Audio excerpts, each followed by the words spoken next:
Hey, what's up, guys? It is me, Joke65. I'm Dr. Shocklock. I am Rockosphere 8. Oh. Rihanna's hiding. I love that we've done enough intros that you guys came up with an order. And that was legitimately something I was curious about. Like, I wanted to go in super, like, blind, because I'm like, I wonder if they're going to have one, like, ready to go, or somebody's going to jump on. And it got to Rihanna, and the train crashed. Rihanna, we can't hear you. Did you mute yourself? She muted Yeah, herself there's out of no the audio. computer. She muted There's herself. no audio. No, she broke the cameras, you bitch!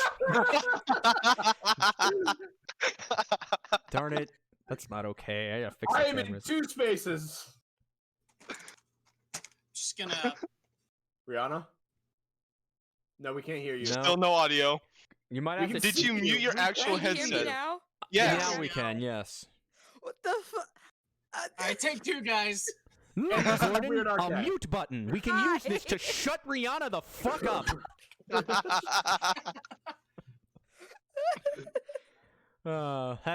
That's 2 straight streams I have referenced to that flippin' series. I'm gonna stop. All right, so welcome everybody to Fragmentation episode 1. Welcome to Halivaara. I am your Dungeon Master Joke65. Here with me are my players, and I believe without further ado, let the adventure begin. It's a crisp spring day as we descend on the large but not horrifically skyscrapery city of Halivaara. The stone buildings stretching pretty far, but not beyond reason. Near the center of the edge of the academic district lie one of the city's 3 universities, the Halivaarian Academy of the Arcane.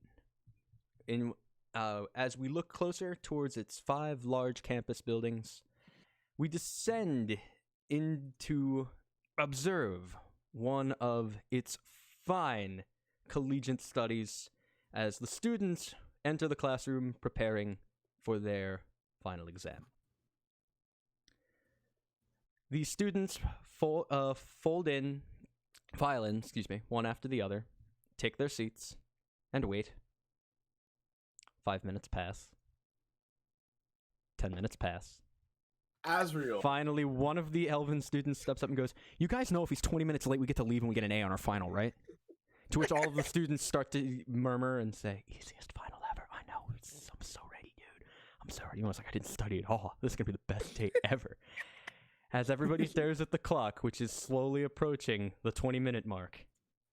At 19, a loud groan moves across the student body as Professor Asriel enters the room. Dr. Shocklock, would you like to describe your character for the audience? Yes, look up his bio real quick. He is a 25-year-old human-looking person with blue and green eyes, and he has platinum blonde hair. He's about 6'1". He's a little bit on the heftier side. He's about 160 pounds, and he got not pale skin, but like not more on the paler side, if you will. All right. You walk into your class and you stare at the disappointment that you've brought to all of your students. They are all emotionally devastated. One student goes, "We get our 20 minutes back on the exam, right?" Fuck it, why not? And the students all, yay. None of them are pleased. It's early. It's early. All of them studied late into the night. And you, I am assuming you go towards your desk. Mm-hmm. Asriel, do you mind if I take it from here? Certainly. Asriel then slams some books onto his desk and begins writing on the chalkboard. Your finals today. We had a good season, but before that, I'm going to do a quick recap of all the lessons I've done so far. So open up your notes, fill in any blanks you've forgotten. Technically, I'm not supposed to do this. Everyone's like, yay, Fuck. And yes, this will be on the test, And then John. In one orc kid in the back of the class is like, "Duh!" In case you boneheads have forgotten, the world is broken. Very broken. This was caused by an event called the Fracturing. Then Asriel writes the title up on the board. The gods, elder and young, as well as devils and demons, all fought in a great war. It was a war between law and chaos, not gods versus demons and devils. It broke up the material plane, and as such, after the war, the gods decided to repair the plane with bits and pieces of other planes, which is now known as Neo Materia, which is where we live now. 9 hells, or I mean, the at most 8 hells. The third layer was obliterated, and there was once a human settlement somewhere in the hells, but no one knows what happened. Anyone got any questions? One student raises his hand and is like, trying to remember, what? He stands there for a few minutes. Everybody's upset.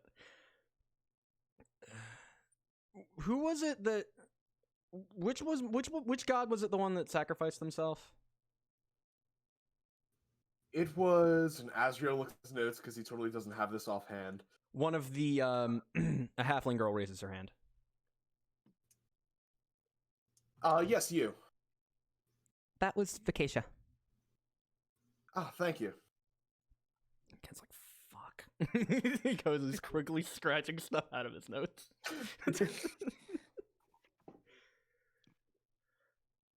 Another kid. Any more questions? Another kid raises his hand. Will we be getting extra time on the test? Because you were 35 minutes late. What'd you say? Oh, sorry. I need you to speak more clearly because I couldn't understand you in your wavering voice. I'm sorry. I was asking because you showed up 20 minutes late and it's been here for 15 minutes. And are we going to get 35 minutes added onto the test? This kid has like huge glasses. He's like snot running down his nose. Like, Whatever you said, no. all of the students are like, what? All No, of them are James, I quickly need getting that. out of their desk and scrambling to grab one of the test sheets off of your desk. These poor students. I need to actually know, what did he say?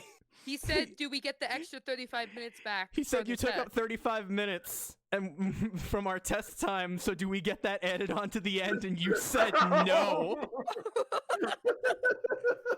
These poor students. You having a horde of students like throwing themselves, and it's like all different races. You have like a bunch of humans are running at your desk, a few elves, you've got a few tieflings. They're just charging your desk. You make my stat teacher seem like a nice guy now. I passed stats, by the way. All right, you got an hour and a half. Everybody takes a deep breath. One kid passed out on the way to the test. But then you said that and he just got up and was fine. One of the orc students in the back of the room raises his hand. Yes. Where are we supposed to put our name? In the top left-hand corner. All right, then what was that? Was that says? I thought it said Nami. And I don't think we covered that in class. Okay. All right. So let me help you out quick, okay? Take your index finger on both of your hands, okay? Okay, he holds them both up. Stick them up. Now stick your thumb out to the side. Yes. Oh my god. Which one has the letter L and which one is backwards? Oh god damn it! Like sweat is pouring down his face. You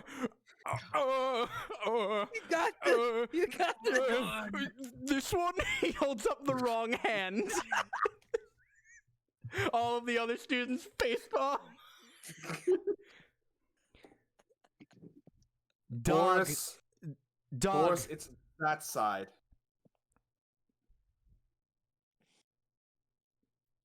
This one, he holds up the same hand he just held up. No, the other one. Oh, this one. All right, no, but Yeah. that's where the me is written. Yes. That's your name. I don't. What's a me?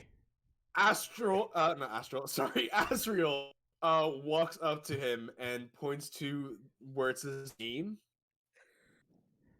Right here. Me. What is that? Astral whispers in his ear. This is worth 10 points. It's your name. Oh. Oh, and he writes dog. This has frustrated you the entire semester as he has done this on every test. Most of the students are ignoring it, but a few of them are just laughing their asses off. Doc, I know you gave your appearance earlier, but out of curiosity, how many gray hairs do you have? None. They're all masked by the platinum blonde hair. Worth a shot. Feel free to roll investigation on that later as you pick through his hair while he sleeps. So, Asriel just, with his fingers pinching the bridge of his nose, just walks back down to his desk and just starts reading through a book. His book, but still a book. All right, so while you wait for your students to take the test, we are going to move to a different part of the city. One less regal and academic and more slimy and underbelly-y. We descend into the underground. You see all of your usual shady characters. Your thieves, your drug dealers, your drug-dealing thieves. Drug-dealing thieves. Your thieves dealing drugs. Thieves doing drugs. And your other horrible denizens of we're probably going to go to jail very soon.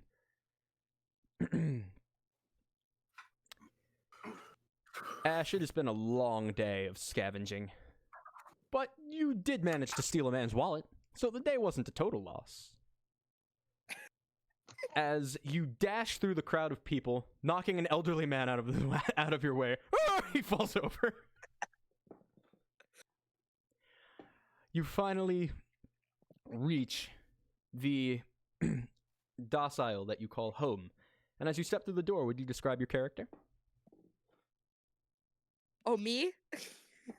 I don't know. Would Ash like to describe Yeah. what the small Yeah. child walking through the window, walking through the I door looks walk like? in and I have white hair that is holed up into big, long white hair with two big ponytails, and has light blue on the tips of her hair, and I have pretty skinny, more kind of looks under what is the word, doesn't eat a lot. And skin so white it almost seems, if you can see in the light, like it's almost clear. And she has a very noticeable red. Her eye seems to have been scratched and there's something written on it, but it seems like gibberish to the normal person. Yeah. All right, so you wade your way through the disturbingly ever moist mud that covers the ground as you move through the slime and decayed buildings. One thing of note is that the underground constantly smells like not like dead plants and alcohol, but it's home and it's better than living in the street where you used to. You make your way into your apartment and not your apartment necessarily. You make your way into the apartment which that holds the basement you live in, And you see your your lovely landlord Squigorku. His gelatinous cube form sitting in the corner by his desk. It does not move. It does not speak. Hey, I'm back. I'm back. Did I miss anything? You blink, and suddenly, submerged in the gelatinous cube, is a clipboard that now reads, "Been a pretty normal day." Yourself? Oh. I was able to get a wallet.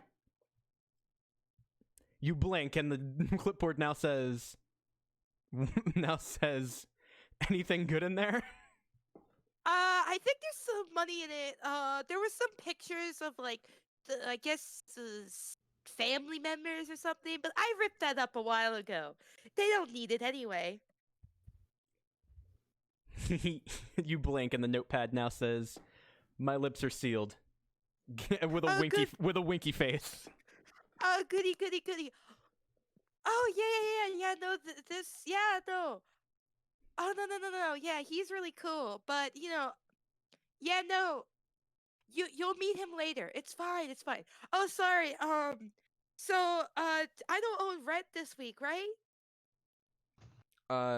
You blink, and the clipboard now says, "Not till the end of the month." Oh, perfect. I'm gonna stop I'll repeating save that. up money then. I would hope. Well, I guess I should, I don't know, what should I do? Maybe I should sleep? I don't know. He You know the text emoticon, the shrug? Just writes that. Do you have anything I could do for you? It says, "If you don't mind cleaning while you're down there, it's starting." You don't mind cleaning up after yourself while you're down there. The neighbors are starting to complain again. Oh, well, they're fussy. Okay, I'll do that. I can clean. I think I can. I've never really cleaned before, but I could try.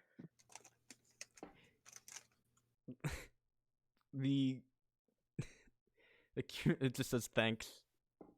Okay, well, I'm gonna go down. Enjoy, sitting? LOL will do. Will do. So, Ash just skips off down the stairs. You throw open the cellar doors and move downstairs into your tiny little dorm-sized basement that you call home. There are some rotting bodies of mice and other animals down there that you caught trying to sneak in through the walls, so you stabbed them.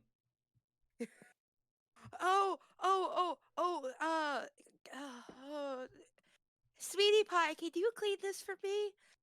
I don't know. You can eat them still, right? Do I have to? Please. Pretty please. Fine.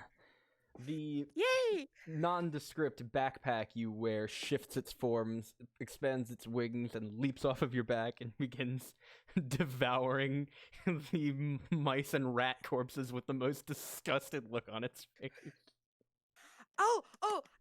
For what you're doing, I'll give you a lollipop.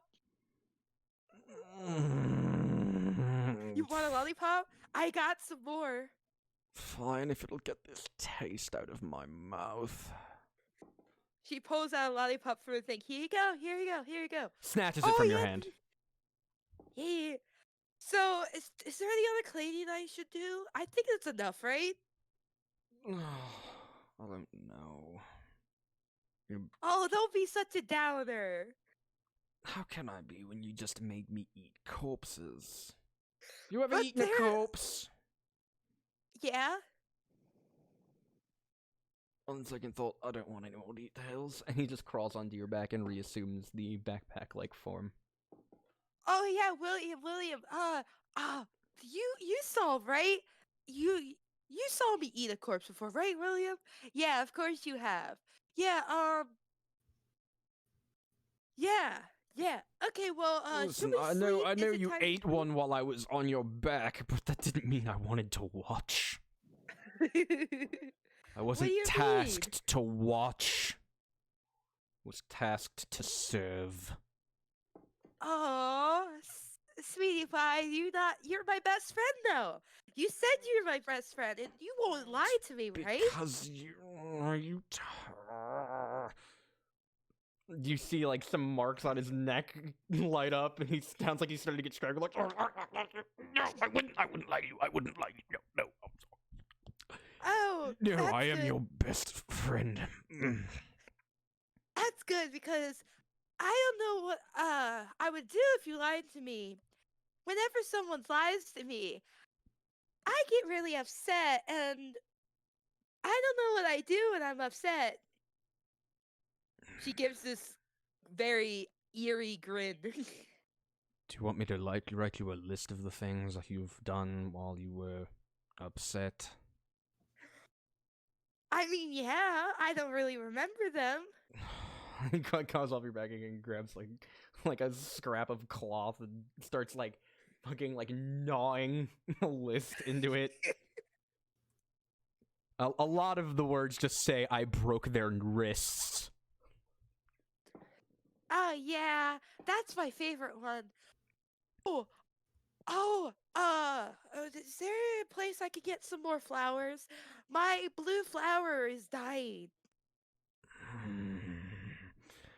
Fine, I will go search another place for you to find your damned flowers. And he flies up through the shaft, past the cube, which is now sitting by the fridge, and out the door as he takes off into the sky, passing over top the religious district, where deep within we see a young, but not too young, paladin training in the field. Vort, would you describe yourself? I am a 7'2" Goliath, bald, gray skin, 39 years old.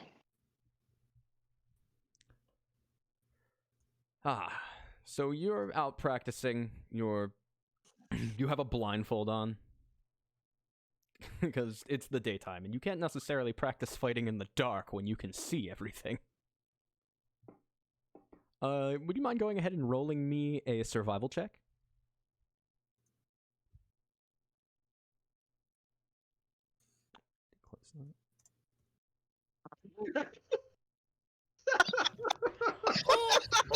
The first roll! The first roll of the series! For anybody listening, I don't know if we're going to make an audio version of this or not, but for anybody listening, that was a natural 1. If you guys wouldn't mind calling out rolls. No modifiers. Natural 1. The only thing that would have made it better is if he had a -1 to survival.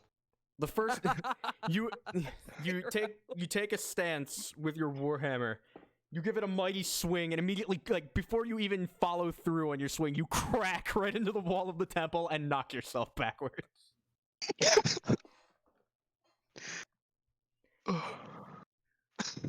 And it's not for anybody wondering. That wasn't like he was attacking with it. It was kind of like how I don't know. Just imagine like the anime swordsman who's like flexing, swinging his sword around and stuff. You were trying to do that with your warhammer, and like I know exactly where I am. I'm gonna swing my hammer around, and then bang, I'm gonna hit this target. And who put that wall there? That world there. A cloaked figure nearby says, "Okay, 2 steps to your right, 20 degrees. Again."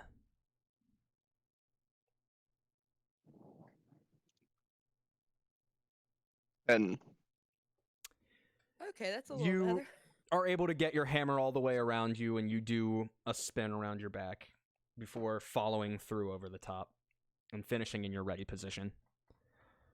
But it was not graceful, and you were definitely kind of choked up on the hammer way more than usual because you were convinced that the wall might be following you.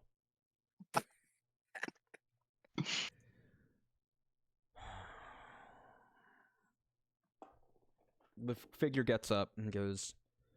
He walks up to you. It is elven in nature, with very few visible figures, and says, Vort, you need to trust your instincts. You cannot simply fear what it is you cannot see. Allow Caxian to guide you to your target. Forcing your way through what is not your domain and never will be will only lead to misery. Allow the world around you to guide you. Allow Caxian to show you the way, where there is none to begin with. Trust in yourself. Come. And he leads you out of the training yard and into the long, narrow, and horribly lit passages of the temple. Please tell me that your meditation training has gone better than your weapons training. I suspect it has, but I'm not sure. You need to learn to trust yourself, to learn to trust your instincts better. It is through these that Caxian speaks to you. It is not your domain. The night is the domain of many creatures. You are not one of them. Therefore, it is that which you trust in Caxian to show you the light that you cannot see. We've gone over this, Fort. Why is it you have little faith in that which has granted you so much of its own?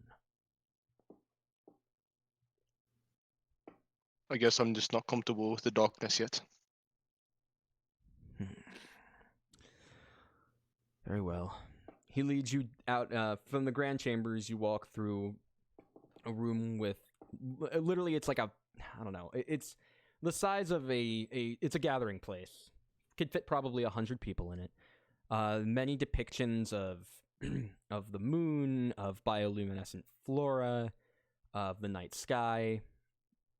And in all of them, there is very clearly visibly a void that is even darker than what is supposed to represent darkness. And he leads you into a small, very narrow chamber and says, "You know what we must do? Yes. We must go in to the deprivation chamber again." I nod and walk forward. He follows behind you. As you go down, the torchlight, the very little torchlight that's there originally grows less and less and less and less until it is completely dark. The cloaked figure moves in front of you. You feel him like graze your arm to let you know that he's there. You hear a door open.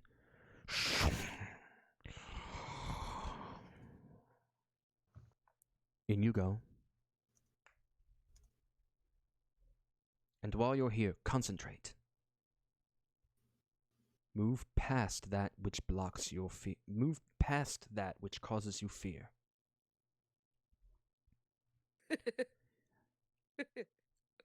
What do you do? I meditate in the deprivation chamber. When you sit down and you get into your position, you know that it's not common for paladins to perform these type of meditation rituals. But in your case, it's kind of bizarre. When you sit down at first, you feel terrified. You can't see anything. It's uncomfortable. It's damp. It's cold. But when you sit down, you feel this sort of comfort, this sort of familiarity, this sort of warmth. And you kind of try to reach out with your mind. Can you roll me a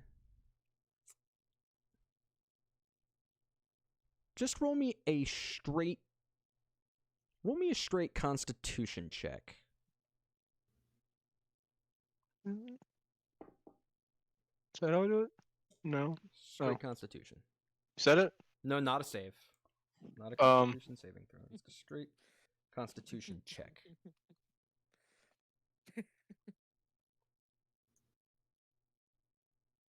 How does one do that? I believe you can just click on Constitution, unless it doesn't let you roll that, in which case we'll use the save. I thought it did, though. Oh, I just had to click on the name. There you go. 16. Okay.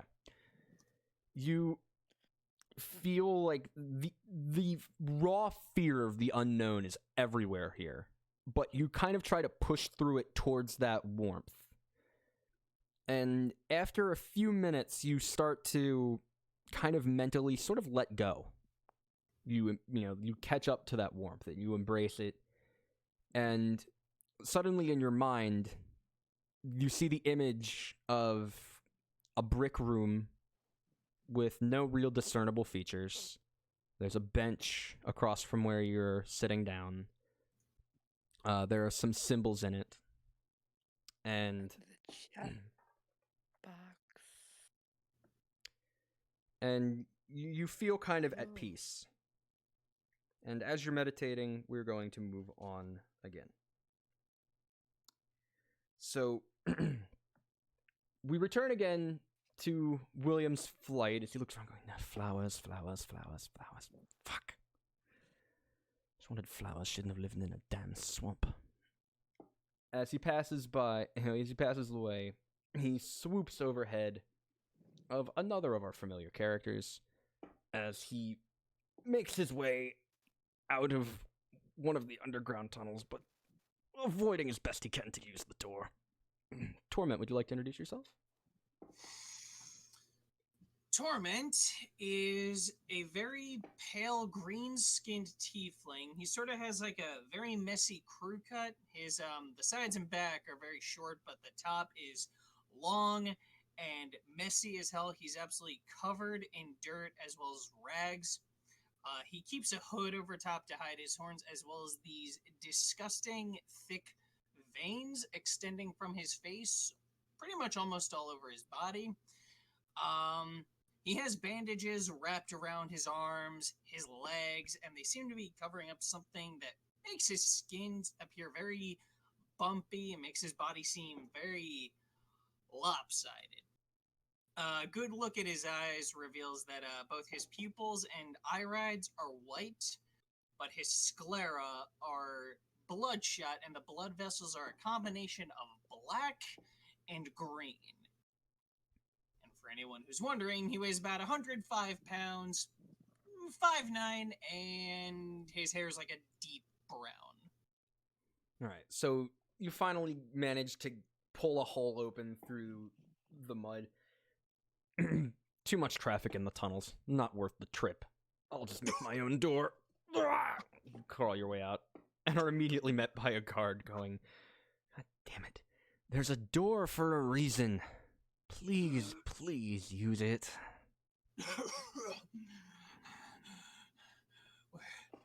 Where am I? He immediately starts scratching at his neck and arms. Central District, East Exit. The fuck were... I don't know. You know that there's a tunnel down into the underground, like a mile and a half that way? You don't have to go digging for it.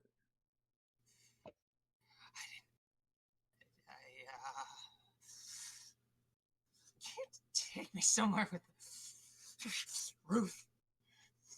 Yes, roof. Natural roof. Sunlight. Where? What? I'm not making sense, am I? I need shelter, please. Shelter? Yeah, there's an inn down the road to the left. You got any coin on you? How much? I don't know, I think 15 gold pieces for a night. It's kind of nice. Central District's too expensive if you ask me. Far too much, far too much. Wait, what else is around town? Got it. I don't know. It's a lot of... This is like the business district, dude. A lot of work offices, a lot of warehouses, manufacturing plant. But really, this is just kind of the gateway hub to the other districts if there's one specifically you need to go to, man.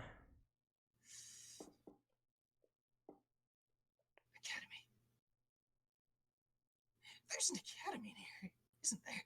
3 of them over in the academic district. It's where most of the students live. But, you student? What direction? North? East? I think I know man's father that used to work there. I think maybe, possibly. Memory's playing tricks on me. Someone with answers, yes. Someone with answers, please. Answers. Academy. Answers. Find answers at Academy.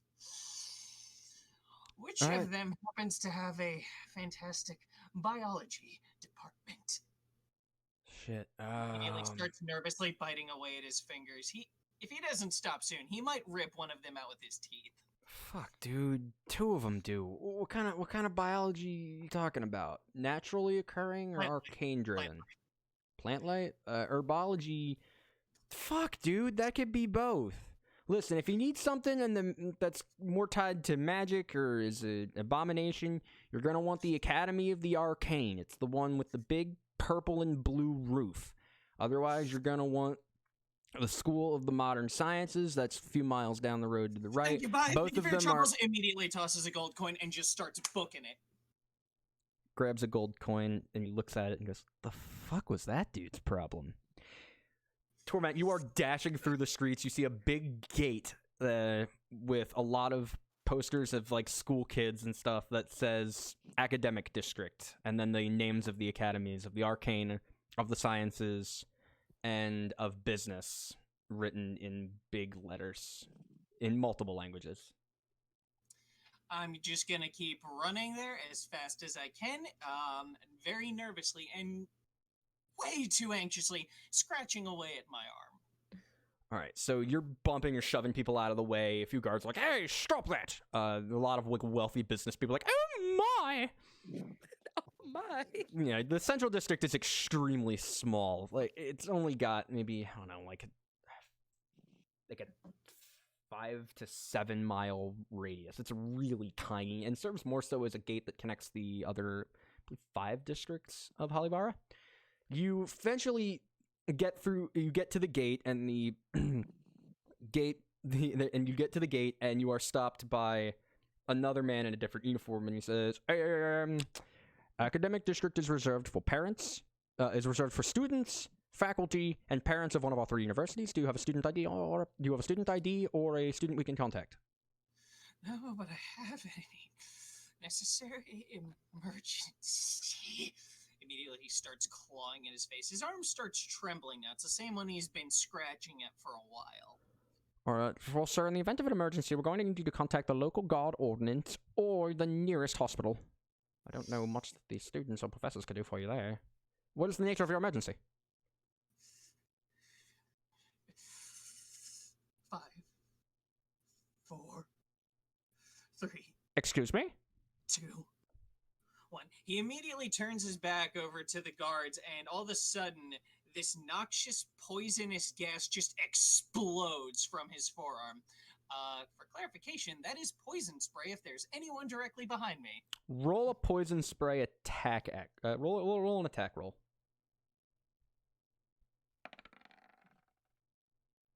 That is damage. All right, it's I forgot. I'm not familiar with all the It's spells. fine. It's save based, and oh my god, did I do max damage on that? You did Yeah. 12. Yeah. Cool. Let's roll for the number of people that got hurt by that, because it's the middle of the day in a very busy section. So a lot of people are either out for lunch or are walking to a different building that their company owns. Yeah, but how many of them are near a dude that looks like a modern day crack addict? Let's find out. Okay. My I mean- tie bounced off my table and into my flipping wire setup.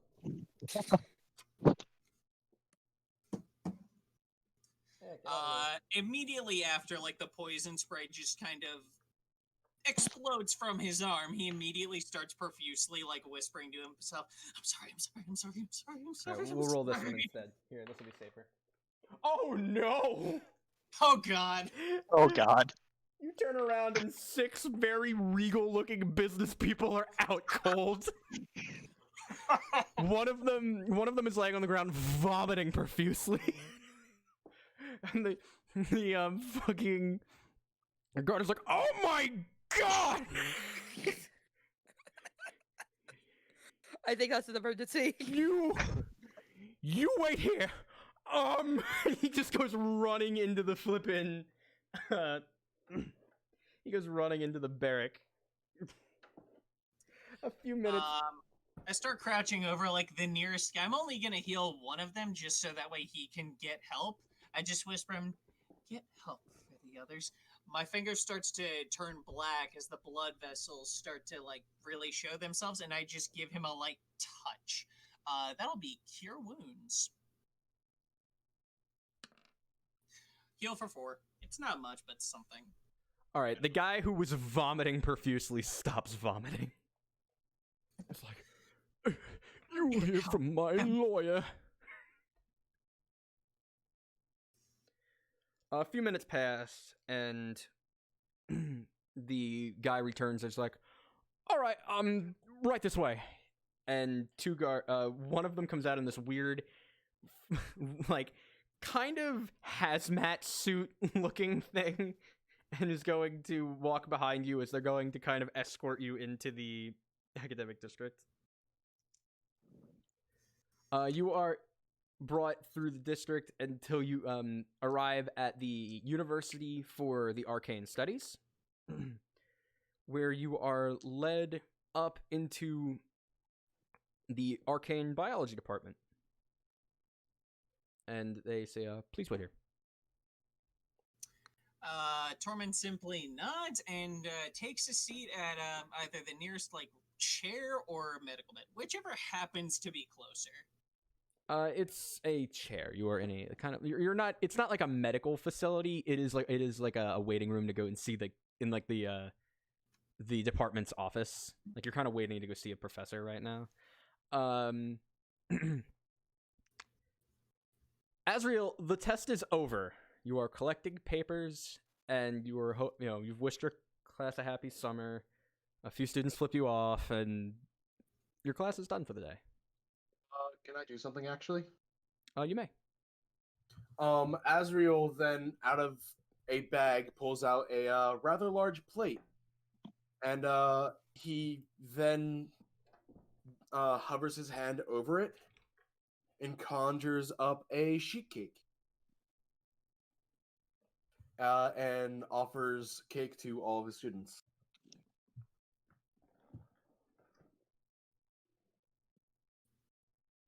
Okay. Roll a charisma check with disadvantage because your students just got done taking a really hard final.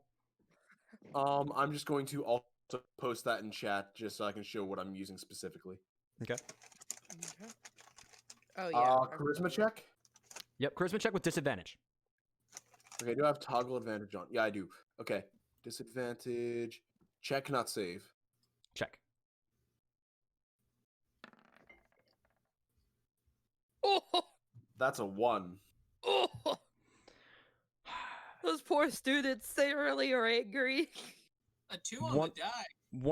All of the students kind of look at the cake, then look at you, then look at the cake, then Which look is at slightly you. glowing, by the way. The cake is slightly glowing, radiating dim light for 5 feet.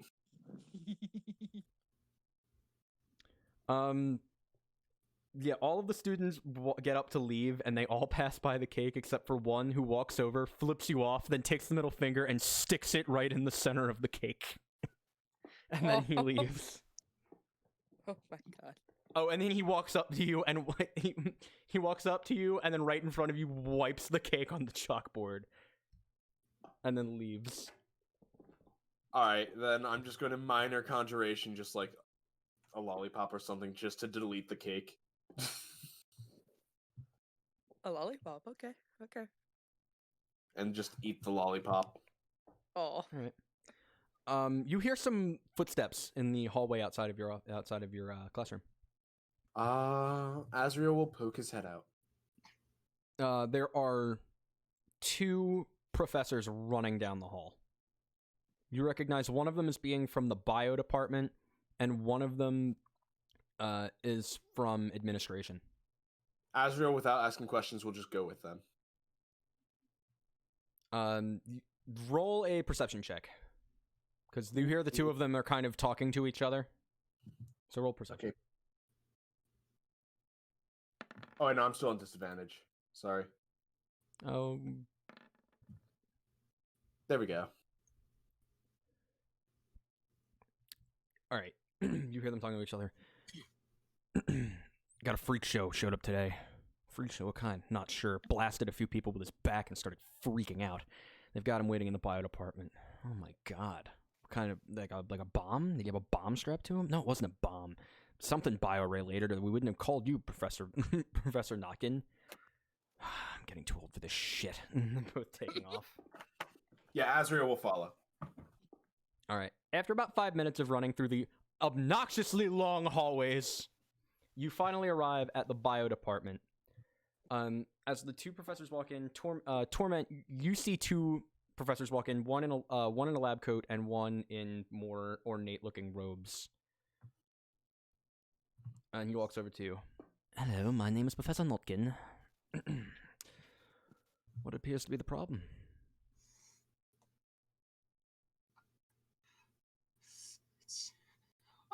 What year is this? What year? Yeah. I have it. It's 2056, They- right? they- Or something? No.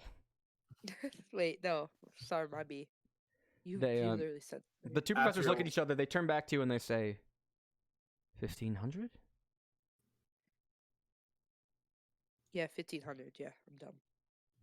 Holy shit. It is at this point that Azrael, you've made your way behind them. Oh, okay. Okay, I didn't know if I was in the room or not. No, you haven't necessarily done a lot of running also not- in a while, so grab you got my kind of character winded. Yeah, But that's fair. you've caught up. My phone charger. Thank you.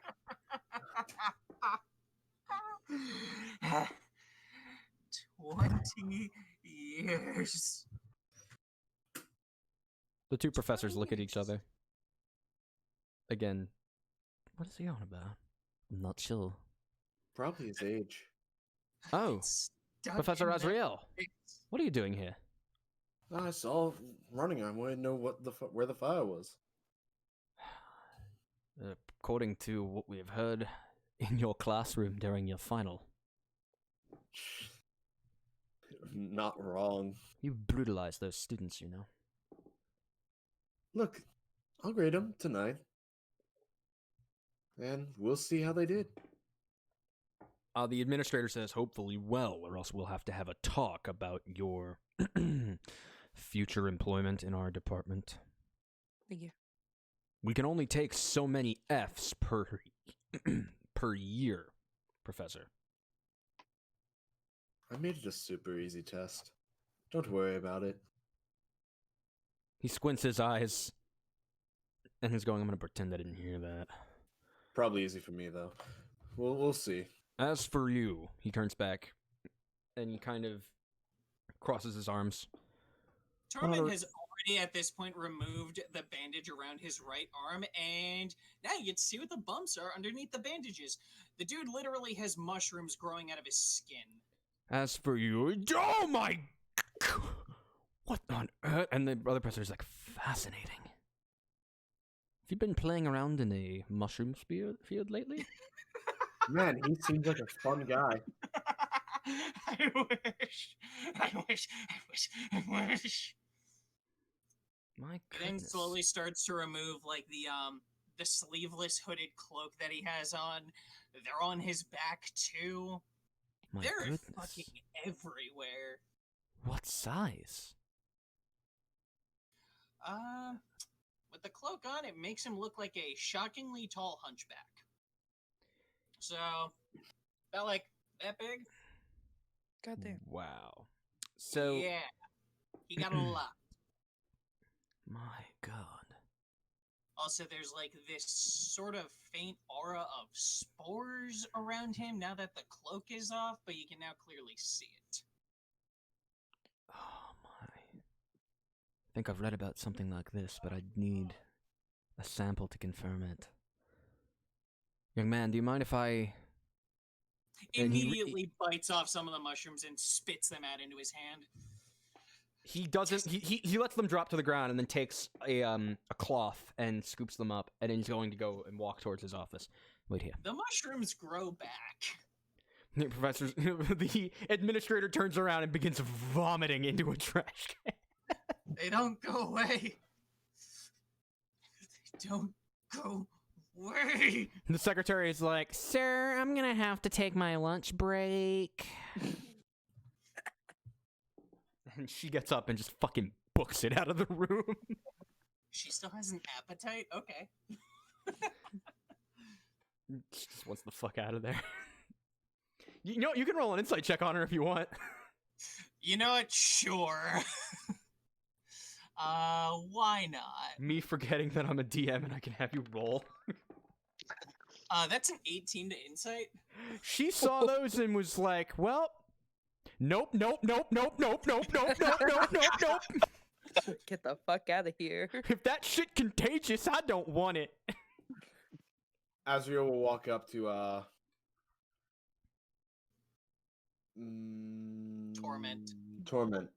And be like, "What do you mean, 20 years?" Stuck with them. 20 years. Them.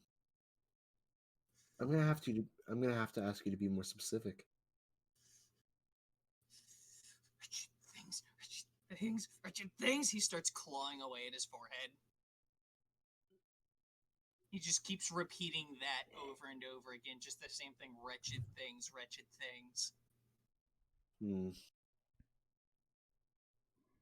A few minutes pass, and the professor returns and goes, "Come with me." Slowly stands up and kind of shuffles along with everyone else. Who is Azrael? Are you following the? Yeah, bioprofessor? I am Okay, following. so you all walk through the halls that are again way too long for anybody's good. During this time, Torment's gonna look back over at Azrael and sort of just take a mental note of that dude's face. He looks familiar. So you guys eventually arrive at the nurse's office. The professor walks in and goes, "Out!" And then she goes, "This is my office. I can do whatever I..." And then she sees you and Torment and says, "Okay, I'll be back." And just leaves. My lunch break is a little early today. You see him grab a more hazard-friendly lab coat than the one he was already wearing. He was wearing like some, like some light, kind of like a light poncho over his professor's robes, just like in case I get splashed with anything, I'll be okay. Now he's like, "Okay, I'm getting my scalpel out. I gotta get on my doctor's cloak." Puts on a surgical mask. And Azrael is going to be in the corner doing a ritual casting of Unseen Servant. he's gonna pass you a mask as well, Azrael. Yeah, he'll put it on, but he's still going to continue the ritual of Unseen Servant. Like, I don't know if it's safe to be around this mist. However, he pulls out a crystal,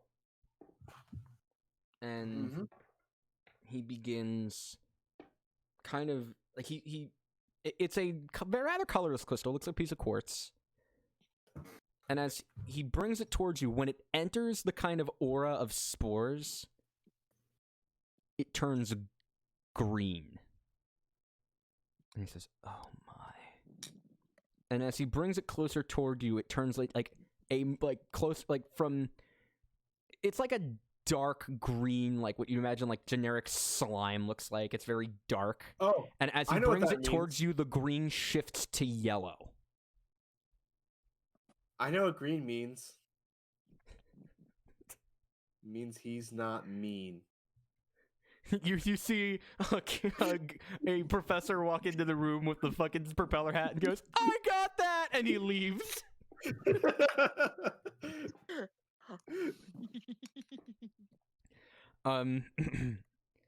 He's like, "My goodness." And he is just taken aback. He sits down and goes, "Young man, where have you been?" for the past 20 years. Tormund doesn't really say anything for a while. He just kind of silently rocks back and forth in a chair, and then after a while, he says one word: Zagatamoi. And that's it. All right, Can I roll- knowledge history from Azriel. I was about to say, can I roll history or some shit? Yep. I have good chances at this. Actually, make a roll. That's a myself. 14. Okay. Both you and the professor, both jump back and like glare at each other. Zagatamoi. And he then steps forward and like he grabs gloves, he tightens the mask, and like he kind of like cautiously approaches your arm, and he goes to look at like the spores more closely until he sees some of the scarring underneath the mushrooms. Professor, I'm in the middle of a ritual. If you let me finish this, we can have the servant do all of the touching. Yes, good. Let me know when you start poking and prodding at me. Not yet. They're not yet. They're becoming much more aware of what they're looking at, though. So I recommend you stand back for like another 6 minutes. Azriel, you know with your 14 that there are very few followers of Zagatamoi around. They're what you now know as an old world cult. Okay. It's a belief system that carried over but wasn't necessarily an official religion. Old world because it is pre-fracturing. Oh, that's old. Yeah, they've been around for a long time, and they are very, very secretive. You know that you don't know too much about the specifics of what they would do and what their beliefs were. What you do know is that they brutalized people and experimented on infusing them with different kinds of fungal matter. Yeah, there was actually a body you helped examine you were the note taker on examination of one once, but they didn't give you, like, the details to you made no sense, in part because they were in Draconic. You were just like, I know, you're just, like, they were just like, write that down, and then you're like, I don't fucking know what I'm doing, I'm just an intern. The things that the interns are made to do at a school. So yeah, what's it called? I started talking about this, my dogs started freaking out. They're like, we know what this is! So yeah, no, just if you stay back for like another 5 minutes, I'll have this ritual done, and we can have the servant do everything. 5 minutes passed, and Azriel, you see your servant appear. What do they look like? Describe your they're unseen servant. invisible. And unseen servants are invisible. I'll ping the thing. Oh yeah, put it in the chat. Again, I'm still new to a lot of spells. Yeah. Wow, what a shit DM. He doesn't know what all the spells are. Yeah, there's a shit ton of spells in D&D. Give yourself more credit. I'm trying my best. I'm saying this for the comments I'm inevitably going to get. Okay, so you finish it. You kind of feel like a light breeze indicating that something has entered the room. You know that like an arcane presence has appeared. All right, so we have it for about an hour. What do you want it to do? Examine. You're the bio- It's okay. I want to see markings around the lungs, around the arm, around the throat area. I'm not sure if what we're seeing is a case of a trap or something worse. All right. So the servant starts examining around the neck and around the arms. For anybody wondering, Professor Zagatamoi is actually they're a bugbear. Very Okay. long. Oh, I love bugbears. They have a very long, twisted nose, like the thin, shitty hair. They're so cute. He reeks, but that you're not sure if that's his natural musk or if that's from all of the shit that he has to experiment with. Hold on a second. That's just my natural musk. Musk. Had to. That's my one for the night. Yeah, I apologize. One of the things I'm trying to work on all the time is getting better at describing stuff. I've actually been practicing that. So, I'm going to have it grab a scalpel before it walks over. I see No, you're starting the poking and prodding. Not yet. Not yet.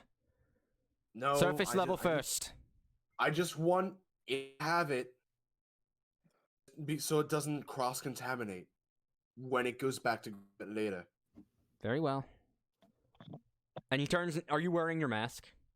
I am wearing my mask. Okay, good. you gotta flatten the curve, eh, chat? All right. So,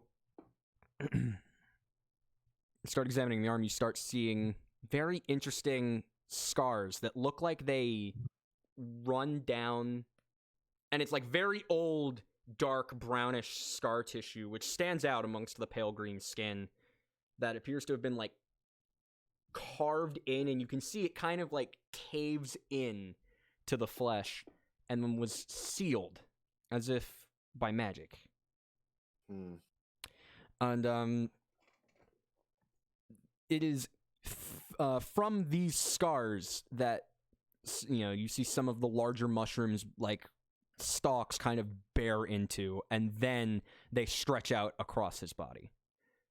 But they're all within the vicinity of this scar tissue. And as you see, like, you look up his body, and there is scar tissue running underneath these mushrooms. It is the thickest at that arm, but it doesn't, it still runs up in like a flippin' root system. Mm-hmm. He goes, that's their handiwork. Okay. Turn around. He's talking to you, Torment. Okay, gotcha. I was about to say me. Torment slowly turns around. You see this giant sprawling scar tissue that goes through his shoulder, towards his back, and he goes, okay. This is going to be very, very telling, but... And you see, like, he's sweating profusely. He's like, I don't know. And like constantly trying to find another step back to take. And he goes, okay. That one there. And he points at like this large mushroom that's like a little, it's not the largest one on your back, but it's one that bears like the majority of its stalk is in that scar tissue, rather than just, a portion of it is connected to it and then it's spread into your more natural flesh. It's like, no, this one is coming straight out of the scar tissue. For flavor reasons, this particular mushroom has glow. You know, some of the mushrooms that got like the glowing edges as you get closer towards like the bottom of the bell end. It's one of those. It's like, okay. Make a small. Light purple. He's like, make a small incision between the base of the shroom and the scar tissue. And then he turns and he goes, nurse! And the nurse is like, I'm not a hospital nurse, you idiot! I'm used to dealing with stomach aches! He's like, fine, I'll do it myself. And he grabs a sponge and begins patting down his head. And then he turns to you, Azrael, and goes, want some? I'm good. More for me. Azrael commands the unseen servant to as such. Alright, the unseen servant takes the scalpel and makes a small incision at the base of the mushroom. And it's at that point that this happens. Okay, does a 10 hit with Ray of Sickness? It definitely hits Professor... The unseen servant? Or... The Professor. The Professor is hit by it.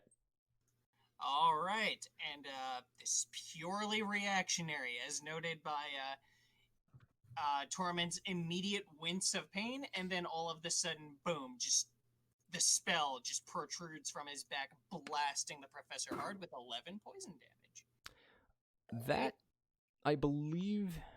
Oh, wait, that's a con save. All right. All right, so let me roll that real quick. Let me find the specifics. characteristics of Ray of Sickness, because I don't remember them off the top of my head. Be right back.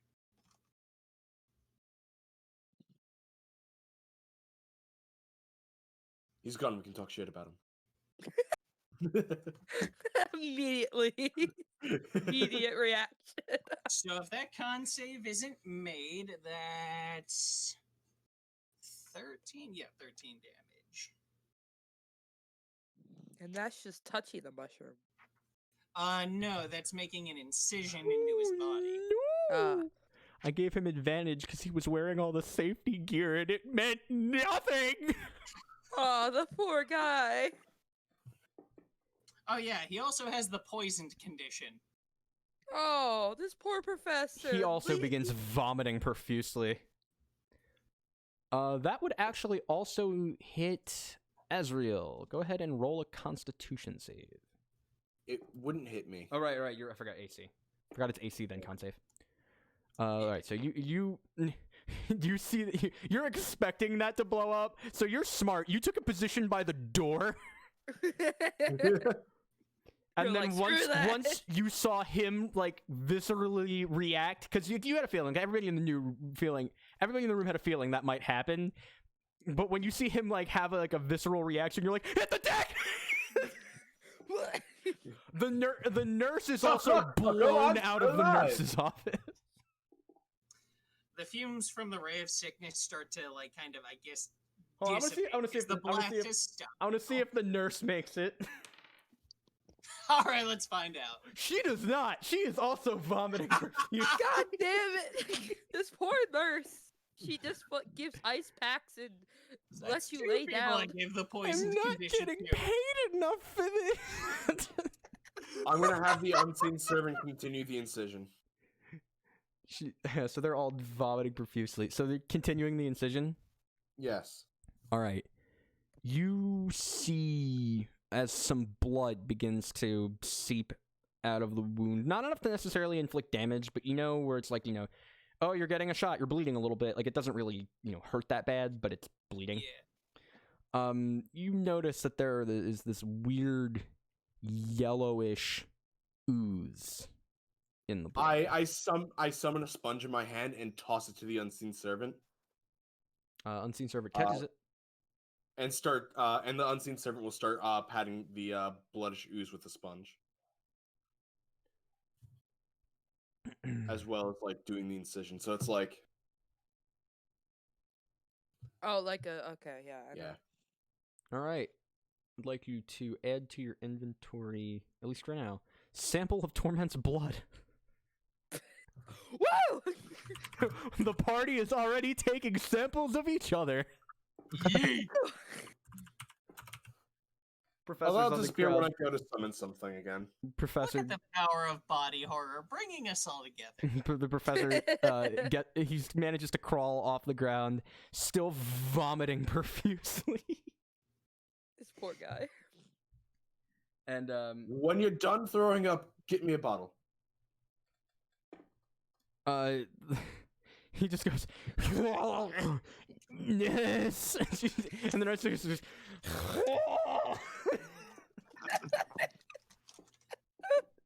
Fine, I'll do it myself. And he goes to grab a jar from somewhere in the nurse's office. You roll want me to investigation. Roll investigation.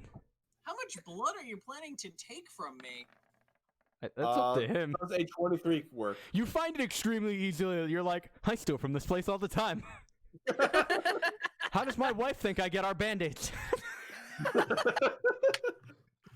Asriel will then bring the jar up and ask the unseen servant to put the sponge inside the jar. Obviously wearing gloves right now. Oh, Again, I how much actually blood I miscalculated this. Both the nurse and the professor are unconscious right now. Oh, okay. Even better. They're both out. So Asriel just looked to an unconscious man on the ground and said, "When you're done, can you get me a jar?" And then, with his quote unquote dying breath, he just goes, nurse, and then just passes out. The nurse is slumped over the desk and she's passed out. Yeah. Poor lady. So, I feel sorry. This the is unseen servant hilarious. puts the sponge into the jar, and Azriel then summons another sponge in his hand, making the sponge that's in the jar disappear, which if I'm correct, makes the liquid that was in the sponge just drop to the bottom of the jar. It does so. Yeah. Oh, that's So cool. you- Hands the unseen servant another sponge, a clean one, It is holding a clean sponge. and he just keeps continuing the incision. Yeah, as you look, as the unseen servant goes back to do the incision, you notice the mushroom grew back. Oh my god. There's a tiny baby mushroom where the incision was. Oh, that's actually kind of cute. All right. No, it's not. All right. Azrael will Tiny look to mushroom. the test subject and say, "So you've been with whom exactly?" No, you succeeded on your history check. Yeah. You no, recognized the group of people that he was talking about. Okay. In the group of people because I forgot. Zagatmoy, if I'm pronouncing that correctly. I'm sure I'll get comments about that too. According to YouTube, it's pronounced so many different ways. So Oh, I'm cool. So it's like gonna go half the. with Sigma Boy. Cool. So they're Pokemon. Awesome. It's like Jurassic Rock. So. Torment. So you've been with N- Zagatamoy. Torment doesn't respond at all. Torment. As your flesh is pierced, you kind of gray out. And while you're grayed out, you hear a voice. Give me 1 second. I have to do some editing. Can I be right back after for a minute or two? You may. Your character doesn't hear this. This is Yeah. Okay, I'll be right back. You hear in your voice. You hear roll perception check. Oh. There's like a haze of spores in this like grayed out thing. Roll perception check. 'Cause you hear something. As soon as I find it, there we go.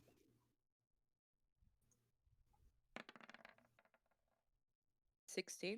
16. Okay. You hear the voice. It's a woman screaming. And you hear the sound of something, not fluid, but something running down like a stream, but it's not water. And you hear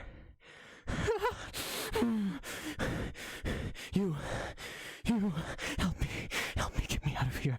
Eno Benalem, Eno Benalem, he's risen. Send help, get me out of here. And then you hear a second voice.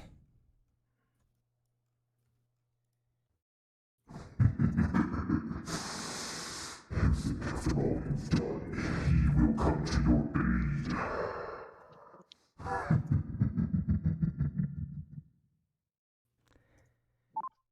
You're back in the world of the living. Your back hurts a tiny bit, and your head is throbbing. Different than usual. Starts scratching at his temple.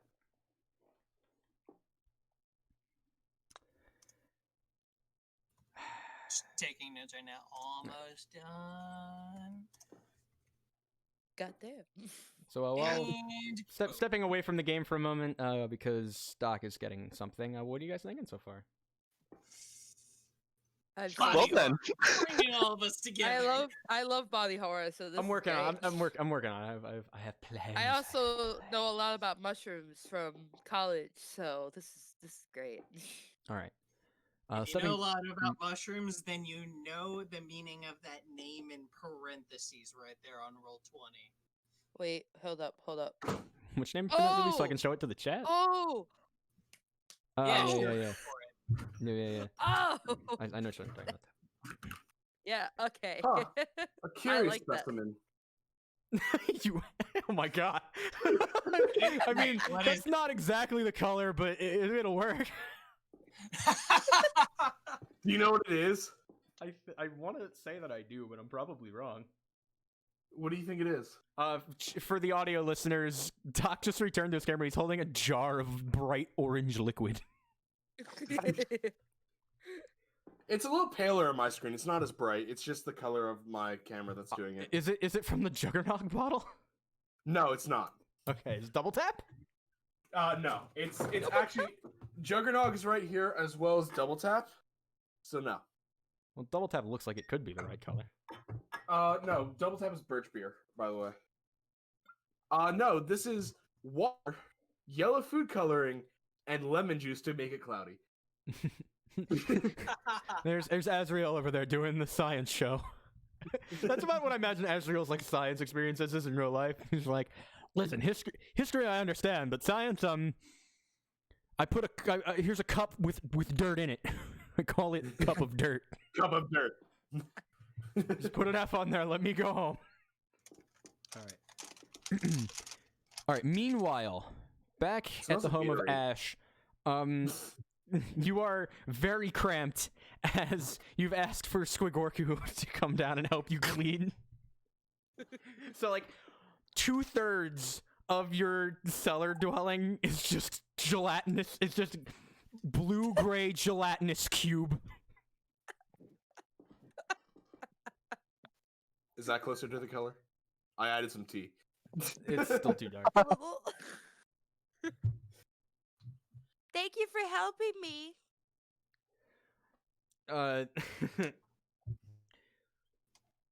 The notepad comes back up and it says, "Oh, don't mention it. Wasn't too bad when I got down here. Not sure what they were complaining about." I don't either. I don't really. They just don't like me, I don't think. Well, you're paying your rent, so sucks to be them, I guess. Yeah. I do have a question.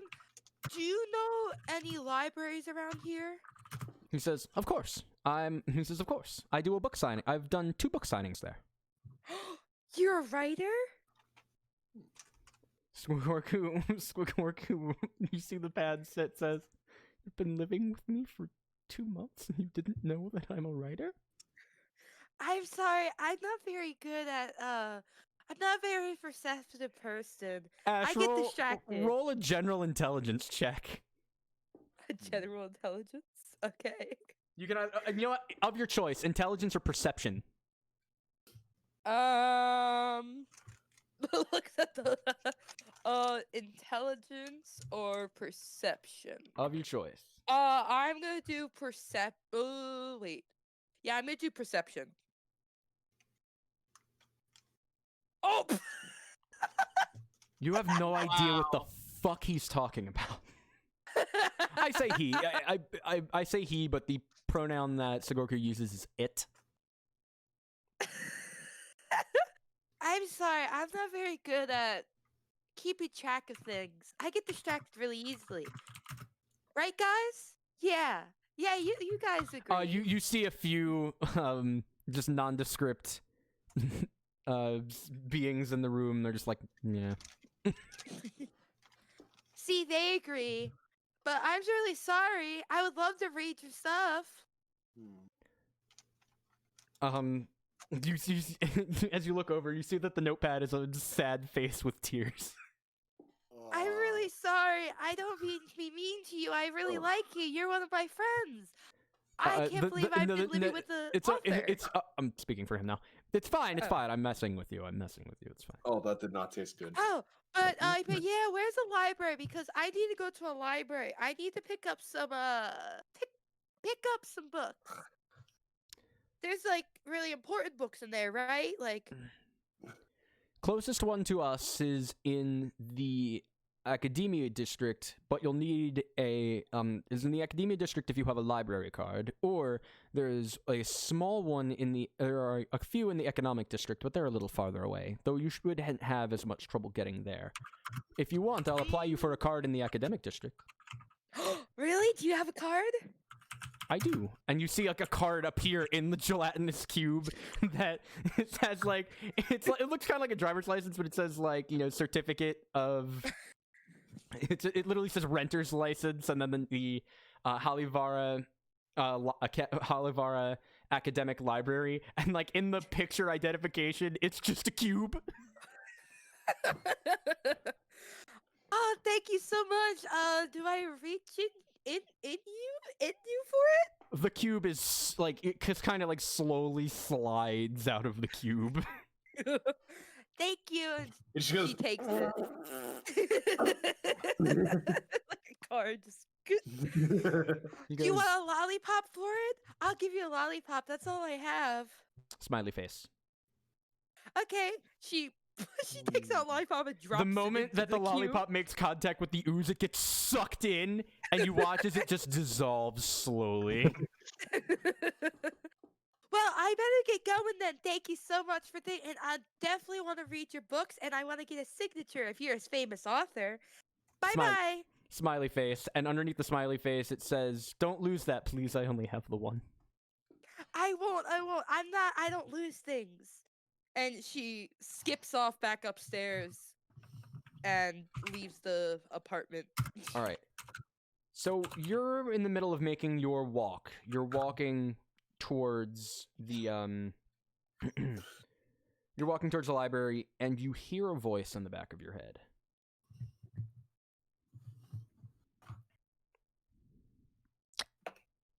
There's been, well, a development.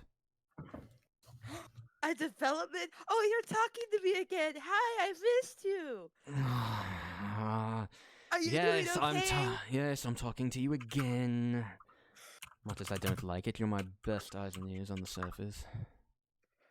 Oh, Okay, I'm so chat, glad I'm gonna apologize promptly that the roles have to be shared with the fucking chat.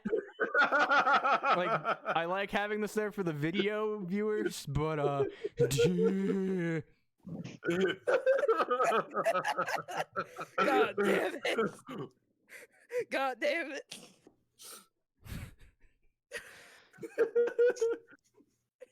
I like the idea that all of this is happening in real time, and I just don't have to narrate it at all. So,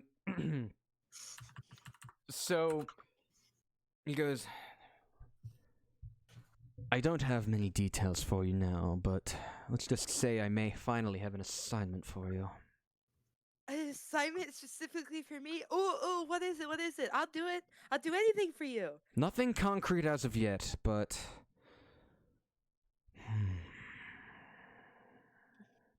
if what I'm hearing is to be believed, then the rumors are true. What rumors, I cannot be discreet with you now. Apparently, even this communication is not perfectly secured. I bring you to my realm if I could, bring you to my little pocket of joy if I could, but too many witnesses. Keep moving and be in touch. I will. Of course I'll be in touch with you. The voice is gone. Oh, he always leaves me behind. He's so mean to me. I just want to be his friend. Well, I don't think that he is, well, the friend-making type. We've talked about this now, Ash. He's going to be my friend. I know it. I'm going to make him.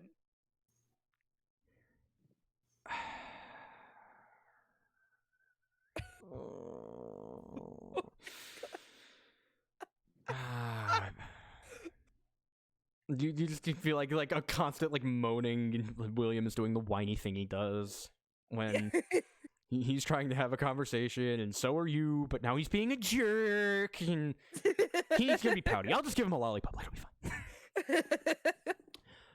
fine. So I have to get a book for I gotta get a book for him for this month, and I was thinking I could take it from the library, right? That would be the easiest thing, right? As long as you do everything you can to avoid leaving your name on the paperwork, possibly it would be an easier place. Beats And that's where spending you the come money. in. Oh, goody. Yeah, you are going to. I'm gonna go in the library and distract them because who wouldn't want to talk with me? I can think And of a you few take people. a book. You see a bunch. As he says that, Ash, roll a perception check. Hold on. I gotta do perception. 13. As you say, who wouldn't want to talk to me? One of the ethereal spirits raises their head for a second and then lowers it. Hey, that's mean. I'm always nice to you guys. You hear you hear another one of like those ethereal voices, and it says, "Don't mind." You know, it's like in that like spooky manner because they have like that weird reverb to them. I haven't made a reverb setting for this yet. Don't mind him. He's kind of a prick. Aren't you, Dennis? And then Dennis just flips him off. You walk past them as this is happening. And Ash is just dying laughing in the middle of the street, just having this conversation. Bunch of people turning and staring at you. Why are people staring? This is so stupid. They always do this. No answer. You make your way down. As you make your way to the library, we cut back to Torment and Ezreal. If you guys would like to describe this conversation you're having in the chat for the audio listeners, you bastards. How am I paradoxical? Wait, is that all canon? I'm gonna It is roll. now. Let me roll for How am I let me paradoxical? roll for canon real quick. Roll for cannon. Oh no! Yes, Oh no! it is. Yes! Guys, I rolled a d4 and did odds or evens. The number was 2. Damn it. So how am I paradoxical? Well, you came back from insert name of civilization / religion / cult here. Roll for pronunciation. What? I said roll for pronunciation. Just keep going. Yeah. Roll for pronunciation. And from my memory, people who I could be wrong, but people who join don't usually get to leave. You assume I joined. Oh. Well, obviously, points to the floating knife and sponge. You did something with them. And it's sticking, so looks to the professor on the ground. More vomit. Oh, I need to actually roll for something real quick. I have this, so Oh like yeah, that reminds me. Since he is there on the ground, Vomits. Torment's gonna do the same thing he did before. The blood vessels in his veins, in his finger, start to blacken until his entire finger just looks completely black. If anyone's seen God of War 4, it kind of looks like the tattoos Freya's got, only a lot more disgusting. And he Okay. simply gives like a touch to the professor's forehead. That's gonna be a Cure Wounds at level 1, right now. I'm gonna actually roll another thing. Heal for 7. max Right. healing. He's up. Oh no, not max healing. That's half healing. That's not max healing. Yeah, that's half. The nurse also vomits and is starting to turn purple. The professor gets up and is like, and he runs from you. Like he runs to grab a something. He grabs something out of the cupboard, pops it open. He flops the nurse over, cleans the vomit out of her mouth, and then he goes, "Oh God, I haven't had to do this in so long." He pushes on her chest 2 times, and as she's like, and during one of her coughs, he pours the fluid into her. You see like a reddish mist come out of her nose, and then she reawakens. Well, now that you got that done, Professor, I recommend you put on some gloves. He turns and looks at you and goes, "I had some," and they are melted off of his flesh, off of his hands. He has like plastic remains. I recommend Not you plastic, but put they're on- like wool. They're like wool gloves that have been like. melted I off. recommend you put on more gloves. Because I have this and holds up blood sample. Perfect. Give it to me now. You put on gloves first. You look. He already has gloves on. You don't know how he got them on so fast. But you're just like, this is his specialty. He grabs it and then goes, into the back room with it. And you are left alone with Torment. And the nurse, who is in the corner shaking. And she now is putting a mask on, but she is she's just trembling right now. So, how's your day going? Says to the nurse. That's so good. Torment say that- continues bobbing back and forth. He seems Roll to a have charisma check with disadvantage. Torment at this point is just kind of bobbing back and forth. He seems to have found a tune in his head that is making him not bite his fingers off. Oh, the natural good. 20 on the other side! You want to call that roll out, buddy? Oh yeah, it's a 17. Let's call out rolls. Let's call out Yep. rolls. I realize I haven't been enforcing that. Let's call out rolls. 17. Okay. She goes, it was good, but Any I students? saw two. I went complaining of a stomach ache. I known Faker. I don't think he just wanted to get out of his final exam. The other in an instant, with a potion, burned off a part of their left hand. We managed to save most of the tissue. They should be fine. Can Torment hear this?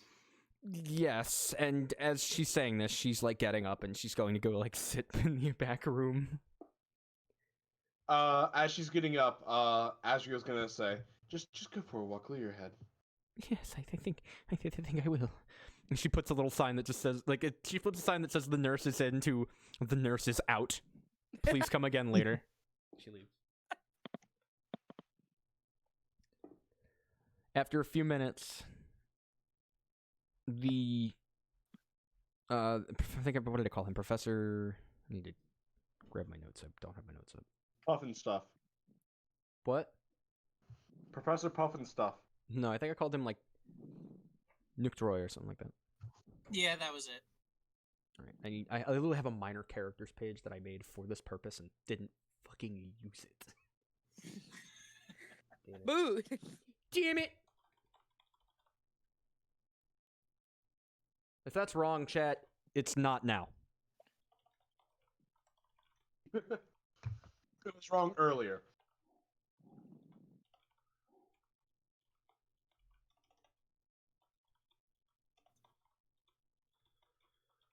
Okay, that's for my own sanity.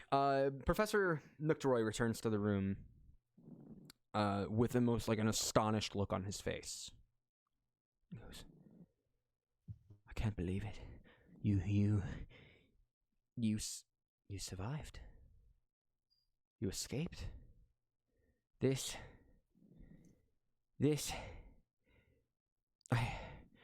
I've never seen anything like it. This blood. Professor Azrael, do you know what you've handed me? He has this crazed kind of look in his eyes. Poison? No. Blood. Blood. Look, you're the science man.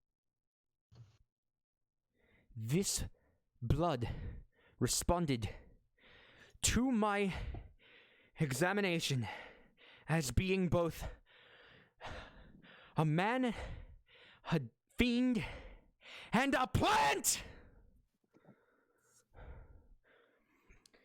All signs tiefling, all signs fungus. Half man, half mushroom. Do you know what this means? I think it means he's a fun guy. He just passes out. The jar is sealed, so it does not spill, but he passes out.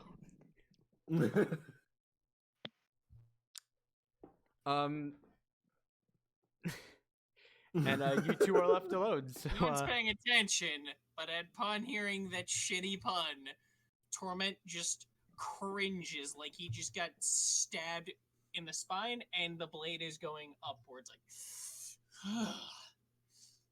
cringe. Do you All wanna go right, grab so lunch? all four of you, after Torment says the cringe, all four of you feel a very bizarre, like, coldness in your spine.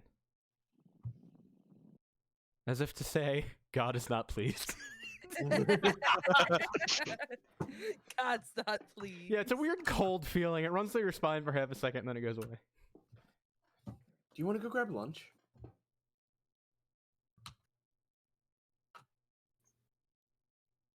Torment looks around confused and just kind of points to himself like, Yes, you. Everyone else. I is mean, dead you've or talked to back an unconscious man before. Thought you were talking to him again. there. You right?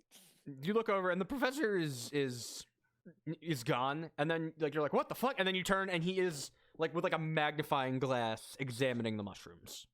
Oh my god. Incredible. Wait, Incredible. And he actually cuts off part of it. And he's got like his like examination with a small scalpel. He actually cuts part of the like he skins like just the top part of the skin. Like he's not going to cut flesh. He knows that that'll be bad.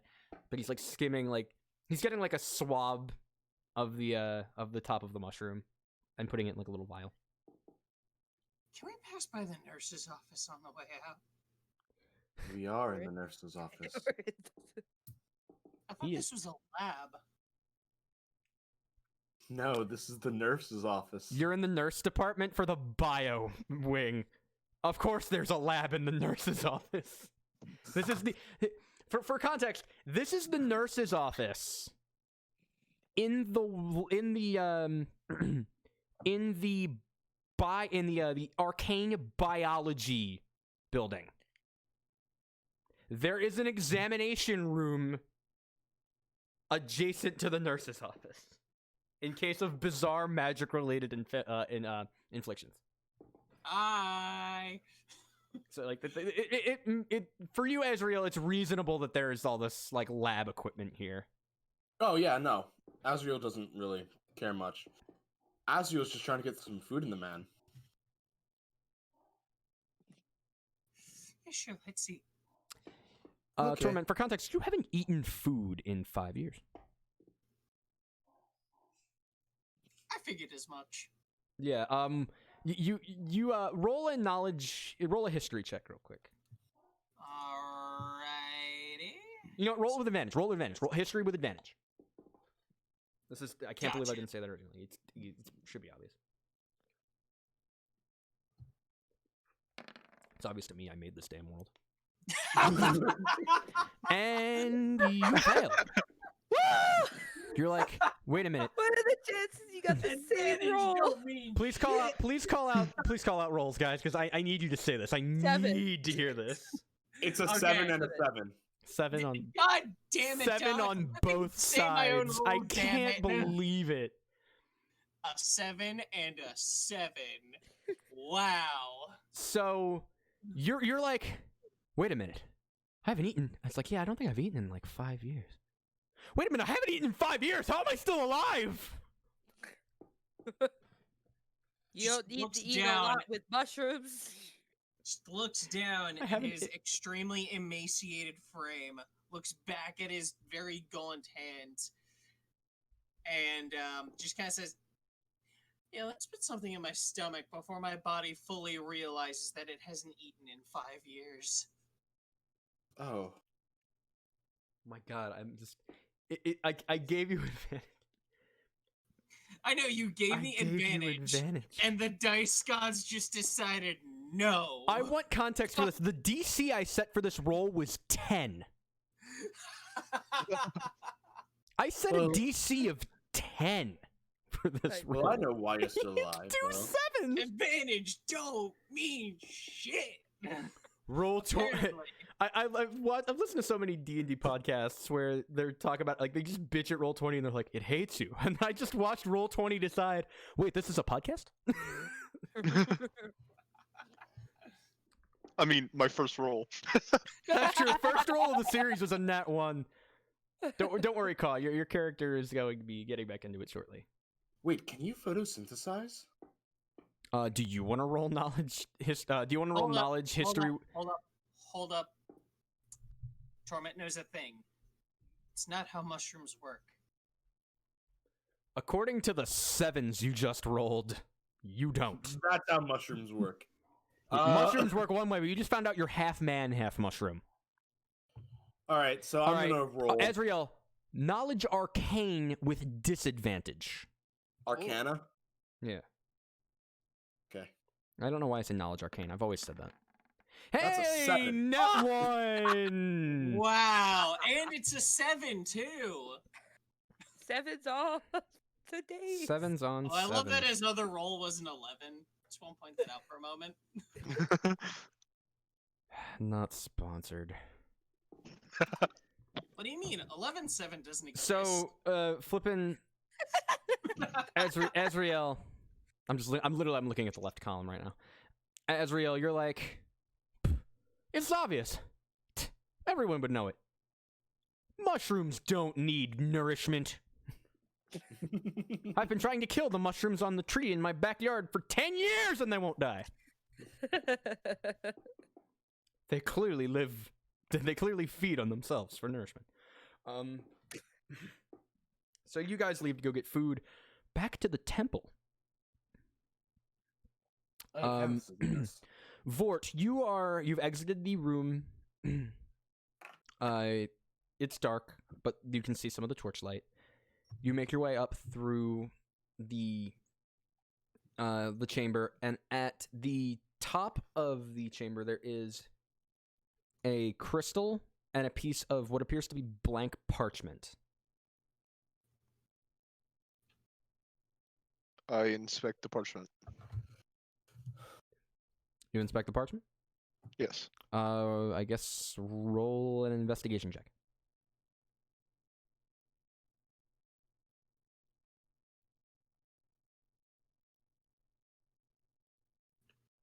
Um,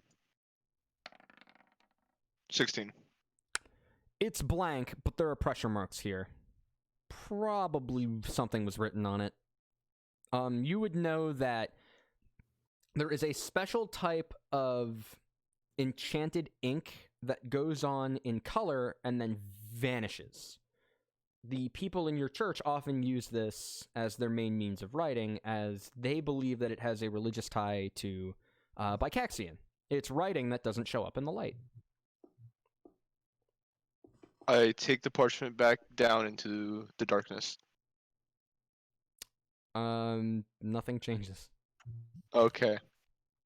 I think Doc has figured this out already. He's sitting there with a stupid grin on his face.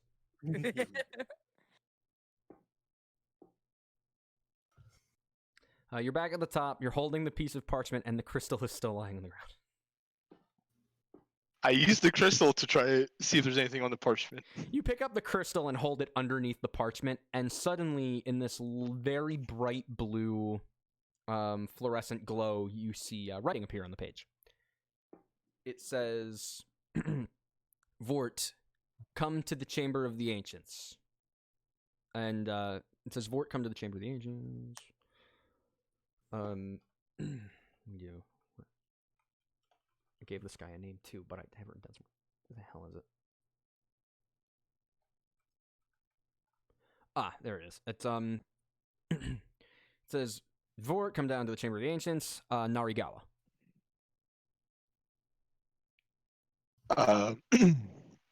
I go to the chamber. Okay. Ironically, considering that your god is of that which does not exist in the light, you ascend to the temple until you end up in these until you start to see very dark purple tinted windows that cast a very bizarre violet light around the room. You step up the grand staircase to the Chamber of the Ancients. You open it up, and there are 5 people in the room. 3 people you recognize as the Ancients, whom have never told you their names, which you think is odd, but you don't question it. Narigawa is there, and then another person is there in the traditional Bikaxian robes. You know, the jet black, covers the hands like number 3 from the Kids Next Door, kind of. They're intentionally too big for everybody. Yeah. You actually thank yourself every day that you became a paladin rather than a monk or a cleric, because you don't know how you'd live with it constantly getting caught around your hands. You step towards the ancients, and you hear the drow elf figure that you recognize as Narigawa turns around and goes, "Ah, yes. Vort, you've arrived. Good. I've brought him, ancient ones." I need to make a note there because I forgot I actually gave him a race. I wrote him down a while ago. You had like a mentor. And the ancient ones, they nod, and then one of them says, "Vord Haguvigo, how goes your training?" I'm adapting more to the darkness as it is. You use the term... another one speaks up. "You use the term darkness. So you still have much to learn." And then the other one says, "It is the absence of light we worship, not darkness. The connotation matters. Do not disrespect Bikaxian in this way." Forgive me. It is done. We have a task for you. What is a task? You are to make your way to the library of the Academia and retrieve a text that will be waiting for you. You will show them this. And they hand you an object that you can't really tell what it is because it's really dark. But it's clearly an object they're handing you. That will signify you go there for us. You are to take the text and return it, and you return with it to us as soon as you are able. Do not hesitate, but do not make haste, as sloppiness will get you nowhere. Do we make ourselves clear? Vort Aguvigo. Yes. May I ask what time of day it is? It is about 2:30 in the afternoon. I say that yes, I will leave it Dom's break. No. And the other one goes, "No! The urgency of this is too extreme. You will go now." Oh, I understand. This is an urgent matter. Bikaxian will, if you fear entering the light, do not do so.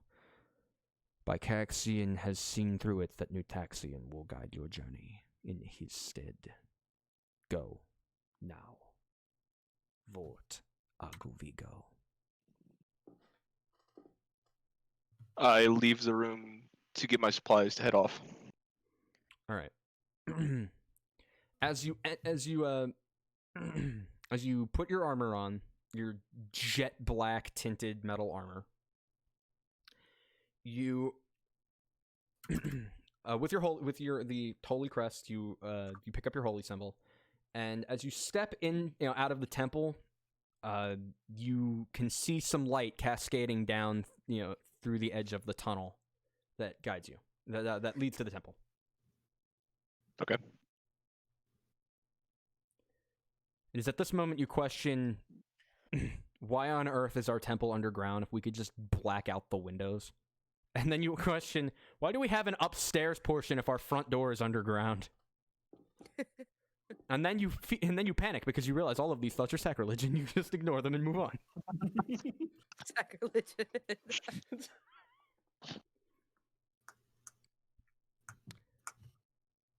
So you march up the staircase, you exit into the sunlight, which blinds the shit out of you. But after a moment, your eyes adjust, and as they're a little sore for a bit, but you know that after a few minutes you'll be fine. It's not that you're never out in the sunlight, it's just not as often as you were when you were a kid. What do? You are in the, believe, what do I call it? I think it's called this the religious district? Yes. I try to navigate my way towards the educational district, was it? The academic district. Academic. All right. Roll me a survival check because you've never been there, and you gotta make your way around. 18. No, it is not the. I'm sorry. You do not live in the you do not live in what is in the religious district. You actually live in the temple, which is in the economic district. Okay. Yeah. All right. So 18. Okay. You think to yourself, okay, well, I know how to get to the central district. I've been there before. When I was a kid. So if I go there, I'll probably be able to find my way there. It takes you about 45 minutes, and as the sun's starting to dim, you're like, good. So, sun's starting to set. Feels nice. The air's starting to get a little cold, which you don't like as much. But after a while, you make your way into the academic district. Meanwhile, we have a lunch date going on between Azrael and Torment? Not a date, but just chilling out. Let's date. Oh, look More at of my a- boys having a play date. Ooh. More of a So, dude, what the fuck what are you? What are you? Before Torment responds, the plate of food finally makes its way over. What? More, please. It's just gone. Alright, it's gone. What does 0.8 what does seconds, Torment It's just gone. More, please. what does Torment order? He just orders. Probably You're at like a little cafe. Cafe. You got like some little tiny sandwiches, you got some salad, there's like some really shitty soup that they tell you is amazing, then you drink, you eat it, and then it's not. He probably just ordered a sandwich. Alright. Sits down, immediately gone. More, please. Just like that. Azrael got a chicken leg and mashed potatoes. I want to roll for something real quick. I want to roll for what race your server is real quick. Alright. You guys are being served by... You guys are being served by a fucking dwarf. And when Torment downs the sandwich in like 2 seconds, the dwarf's like, oh my, mate. Oh, good appetite on you. He turns around to the kitchen. Round 2 for table 6. And he goes to get you another sandwich. Azrael, what'd you get? I said I got a chicken leg with mashed potatoes. When you order that, he laughs at you, and he instead brings you a chicken sandwich and a bag of chips. He laughs at you, does not offer to change your order, but instead provides you with what he called himself is the next best thing. You can eat those chips? No. And they're like...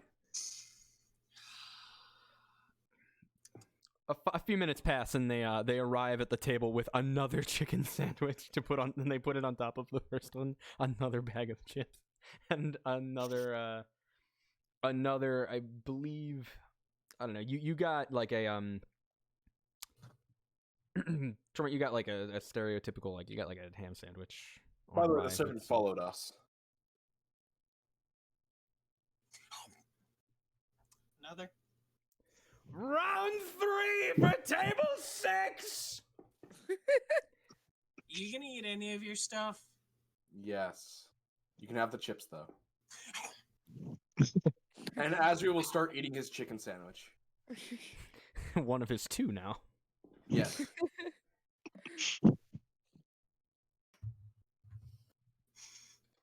So did you ask something? Yeah. What are you? I thought the horns were a giveaway. Your skin is also green. Tieflings come in a variety of colors. Red, green, violet. I've seen violet and I've seen red, but I've never seen green. I've seen blue. Always an off. Okay. I'm a tiefling. I have experience with other tieflings. We are as an old book I read once said, any and all colors of the rainbow. I forget who wrote though. That was also 20 years ago.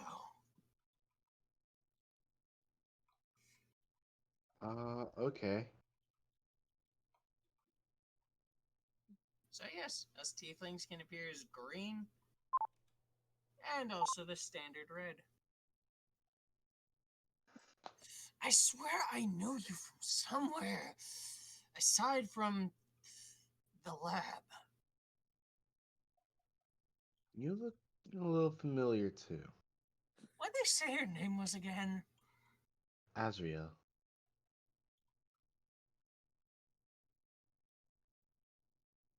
Last name. Isaiah forgot to write that down, so give me a second. You hear the name Azrael. Roll a history check. Who, John? Yeah, with disadvantage. Why with disadvantage? Dude, you don't remember how you survived on 5 years without food. Disadvantage, motherfucker. All right, I just really wanted to hear your logic. I accept it. I think the logic is fine. You're clearly having some memory issues. That's a 13. You did know this guy. Before... You kind of cut out a little bit on mine. Did you say I do or don't? It was like, you recognize that name. You definitely know this guy from before your little accident. Also, You don't remember where from, but you knew him. Azrael does that not face, have a last name. That face, that name, you know this guy. But you don't remember from where. Just that it was before, the incident. Can I roll a history check on his face? With disadvantage, because it's been changed quite a bit. Yeah, well, that's fair. actually, hold up. Actually, has it? I think. How much of your face has changed? I thought you had like stuff on your face. However, I do think that the fact that he's a green-skinned tiefling, and that's not usually a common color for tieflings, would make him stand That's fair. out. That's So fair. I think All right. that does balance it out. We'll balance it out. You're right. normally. You're right. Straight roll. Knowledge history.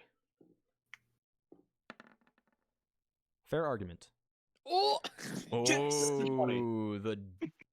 I can't see. It's dirty, not natural. 14. 20. It's a dirty 20. It's dirty. Friendo! We went to school together. Wait a minute. Magnaveris? You were so close on the name. It's also been years. All right. Somebody in chat, if you guys decide to do like a fan montage of funny moments from the series, put this one in it, and just add in the flippin' Curb Your Enthusiasm theme. Thank you. Holy shit. With that, obviously, he recognizes you back, and it's starting to click. I haven't seen you. You were my forever. neighbor! Yes. Holy shit. You Hey, guys are brought dude. another sandwich and more chips. I hand him 2 of my sandwiches for him to eat. Oh. At this point, you look over and you see that there are a couple, like, you know, there's a. I have like a little spinner when I make these abomination creatures. It's like, you guys ever see like the Family Guy manatee joke episode of South Park? Yeah. Yeah. I have a manatee joke making machine for these abominations, and I just rolled baby legs. Wait a minute, Torment, don't order any more. Baby legs with an orc torso and I a have an rabbit idea. head. I have an idea. Every time you guys eat, every time you guys like that Torment downs a sandwich, you see this abomination creature in the background go, yeah! Is there like a eating contest here? Where like it's a giant I know of a place that like has a giant pizza pie. Where like if you win, food you win challenges. money. Food challenges. Yeah, is there a food challenge here? You can ask the waiter about it. Waiter! What? Is that like a challenge or some shit? Oh, I don't know if you want to try it, but yeah, we got one. Oh, well, I'll try it. All right.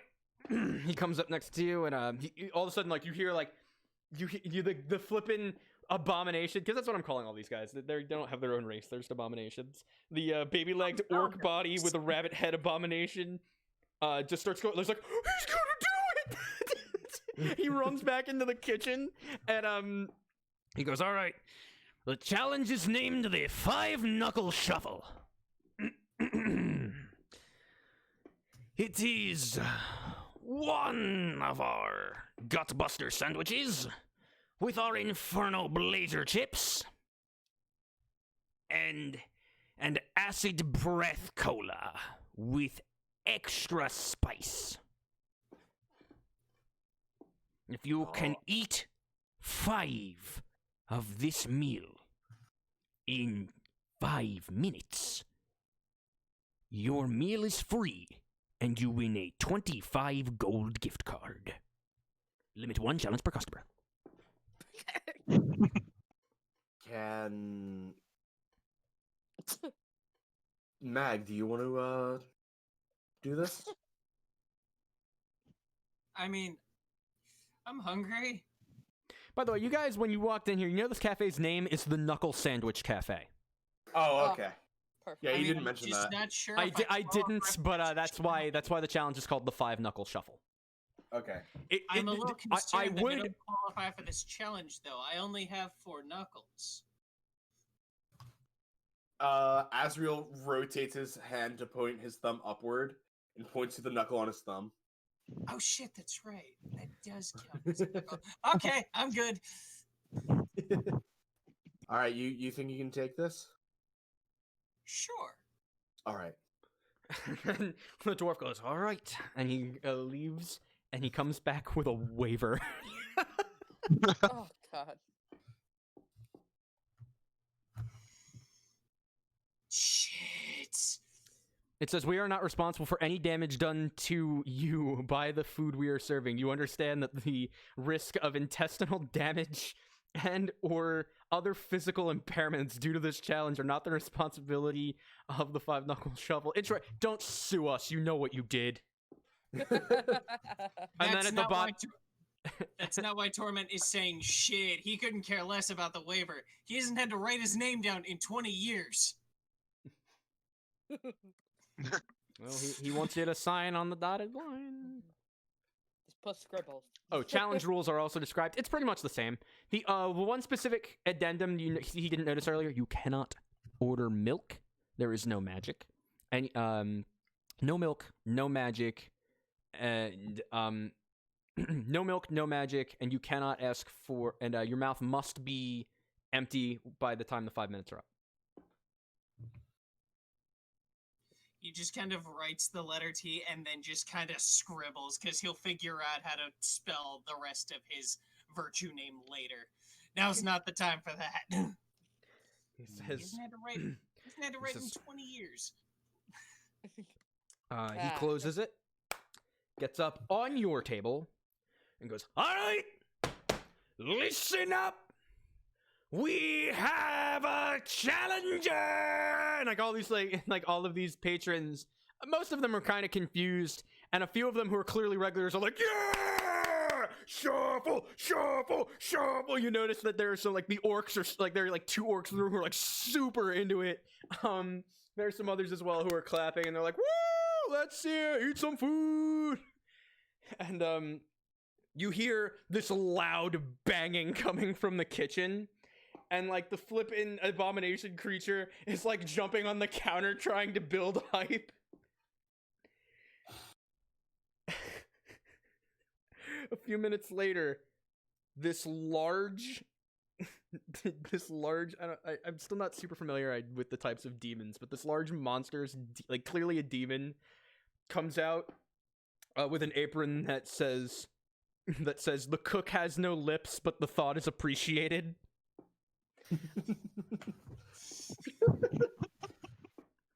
He just has like a skull and has like his teeth jutting out the front.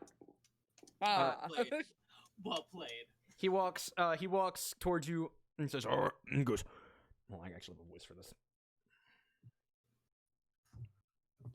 I think it's this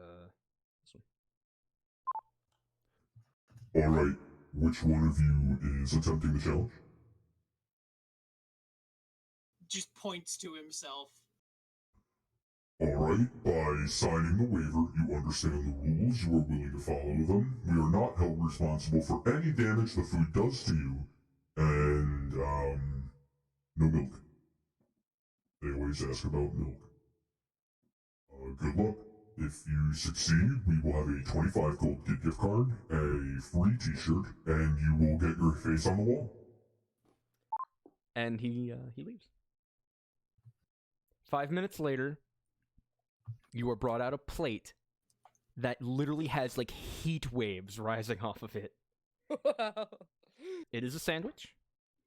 There are a bowl of like blood red potato chips and a dark green soda that is in a metal cup, which is weird because you guys had wooden goblets for your regular drinks.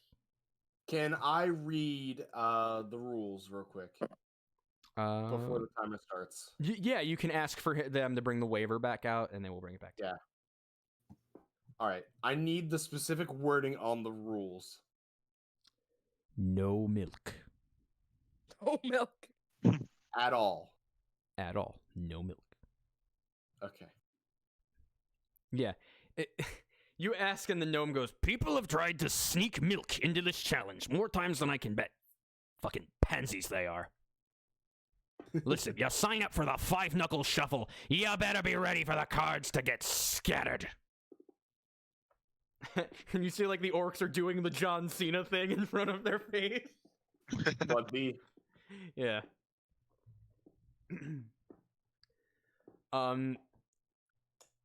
No magic of any kind. In parentheses, it says, we will have an attendant out to check for magic. Okay. You have 5 minutes to eat all of the food.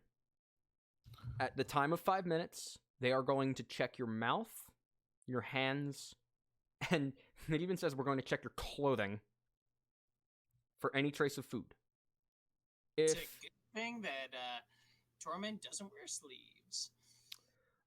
They say any significant trace of food, parentheses, as determined by the chef, will disqualify you and count as a failed challenge. Will count as a failed challenge. Won't disqualify you. You will be allowed to try again, pretty much. They won't throw you out of competing again, but they're gonna say, yeah, you still got food in your mouth, loser. If he deems that you've eaten enough of your food, like that, he's like, yeah, it's done. In 5 minutes, you are deemed the winner. Is there any rule stating that someone can or cannot help him? It specifically says at the beginning of the waiver that all parties who have signed are responsible for finishing the challenge. And as I said earlier, it says multiple times on there, limit 1 per customer. Okay. If you want, though, you may taste like a sample. That's fine. They're willing to bring you a sample if you want to try it. It's fine.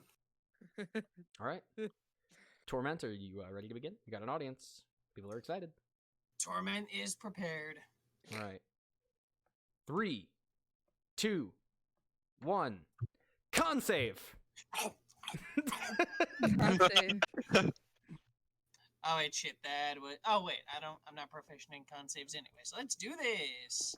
Hope I still don't have advantage. Wait. Shit, hold on.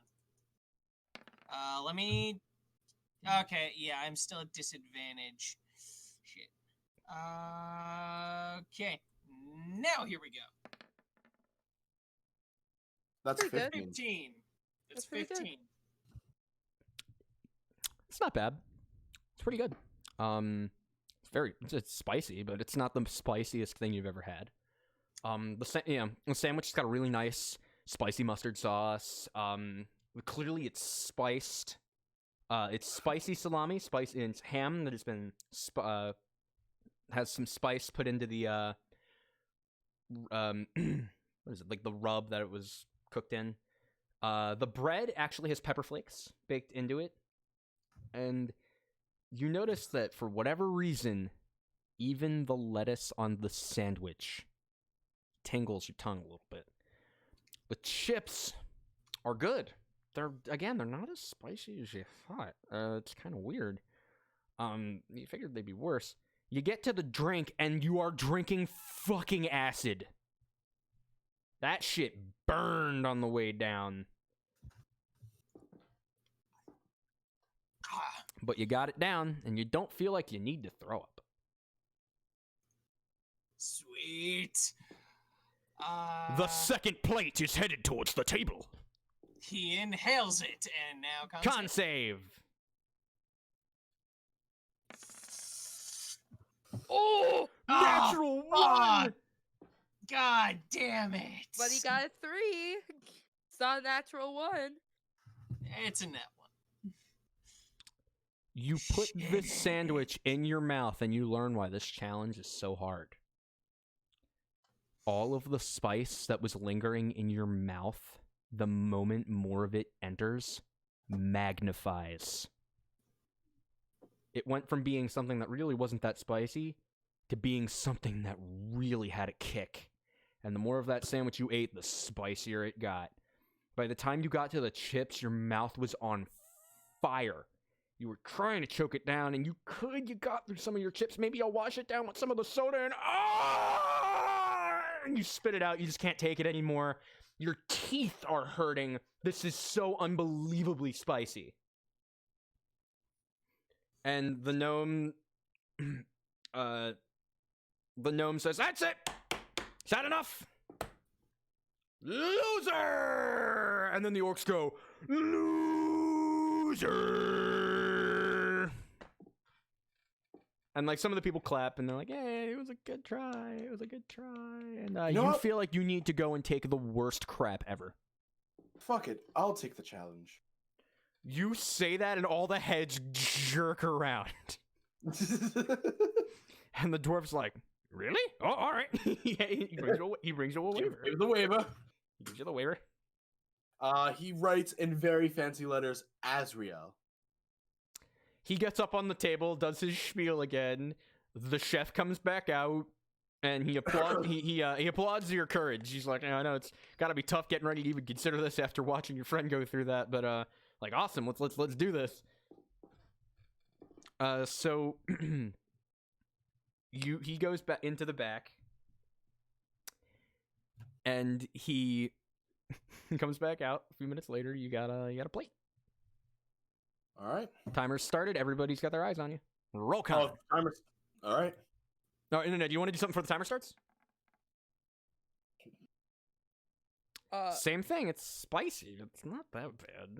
It's not the spiciest thing I've ever had in my life. Acid. Ow! Burns my throat. Ow! Soda. Ow! Unlike you actually rolled higher in con than he did, so the soda doesn't even hurt you that bad. You're like, it's soda. I've had soda before. It's got some tang in it, but I don't see the problem here. Burns your tongue a little bit, but you're like, burns your tongue a little bit, but you've Round two. You've had Hilltop Stream. It's not that bad. Round 2.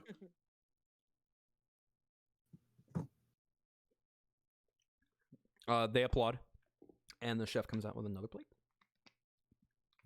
Roll con. Roll con.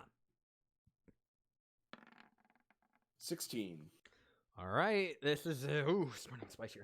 Oh god, everything I ate before. Why does everything I ate before hurt worse? Still not the spiciest thing I've ever had, but oh my god, that hurts. But you know what? I can wash it down with some soda. Okay, that burned worse, but you know what? It's good. It's good. It's good burn. It's good burn. It's good burn. Okay. Round 3. Here comes another plate. Let's put in front of you. Roll con. That's a 10. 10. Too much. Ow, ow, ow, ow, ow, ow, ow, ow. Oh god, oh god. The Krillin voice is quite legit, by the way. Ow, no, ow. Okay, I'm out, I'm done. Ow. You feel like you might need to throw up, and you're terrified of what that's going to feel like. Mm-hmm. Meanwhile, Torment, you need a bathroom right now. I had assumed that I was already on the hunt for one anyway. Yeah, you go into the bathroom and your ass, you like, you haven't had to take a dump in a while, but you don't remember it literally feeling like you were tearing your colon inside out as you were taking it. I thought this was supposed to be relieving. This is not relief. You hear Azrael from... Well, actually, Azrael is going to just conjure a glass of milk and drink it. As you say that, the orcs go... Wimpy, Wimpy, baby needs a milky. I want. God. Rihanna, I hope you're enjoying this. Your Oh, characters I'm are in the having- this is background right great. now. God, I wish Ass was watching this and laughing her fucking ass off. Can I finish taking a shit as they start roasting him? Yeah, and you hear from the on the door. I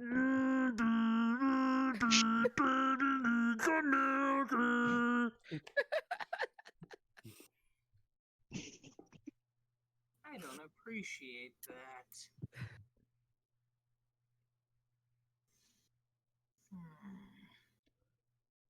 One of the orcs, though, he comes over. You know, he's been razzing you a bit, but he pops down 15 gold. He pops down 15 gold pieces and 20 silver. Listen, parrot boys with the balls like that. Your sandwiches before dinner on us. Thanks for the show. Thank you. Goes back and sits to the other, and the other is visibly pissed that he just gave you money. And you see them get into an argument about it. He's like, it's a good show. It's a good show. They both did the challenge. How often you get to see the challenge? We got to see it twice. And he's like, he just gave away our fucking money. We worked so damn hard for that. I can't believe you just... And they start speaking in Orcish.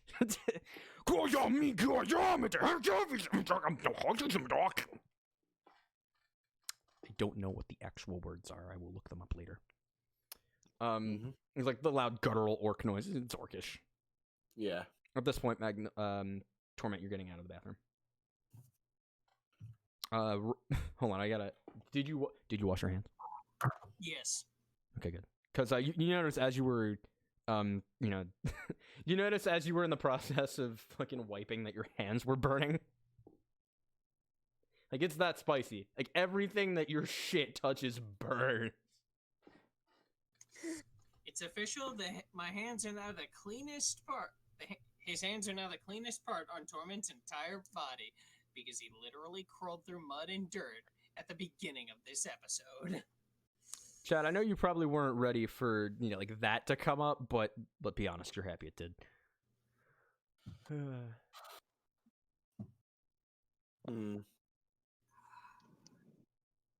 I just checked viewers.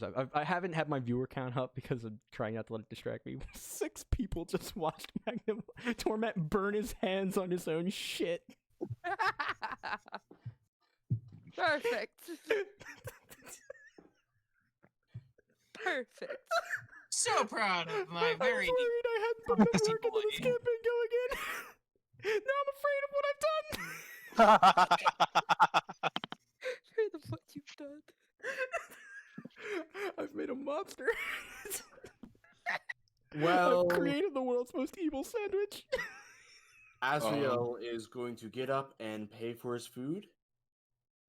You're not paying for your food. You're paying for the challenge 2 times over. I'm paying for the challenge. You're 2 times paying for over. the sandwiches they had to make you. Yes. So you are paying. I think you're paying.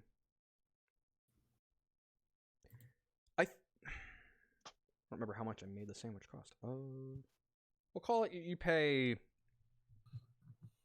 15 gold for it. Okay. Dude, those are arc. I don't know. None of you. I don't know. I'm not gonna spoil that.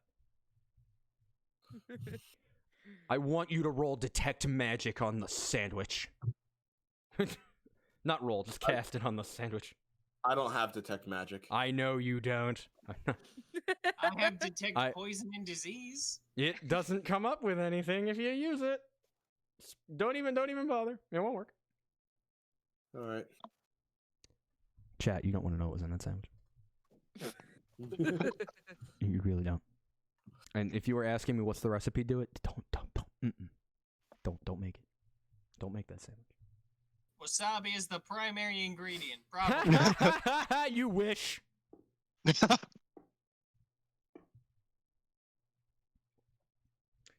All right, so we go now from a jolly lunch challenge attempt to the library.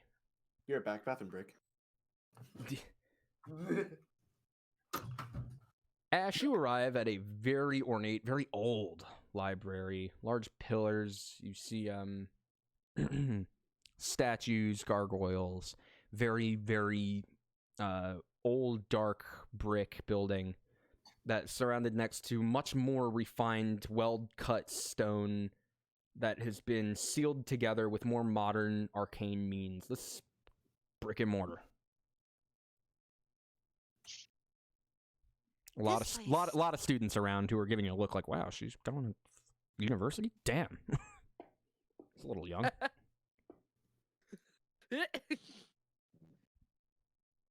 Wow, isn't it nice in here?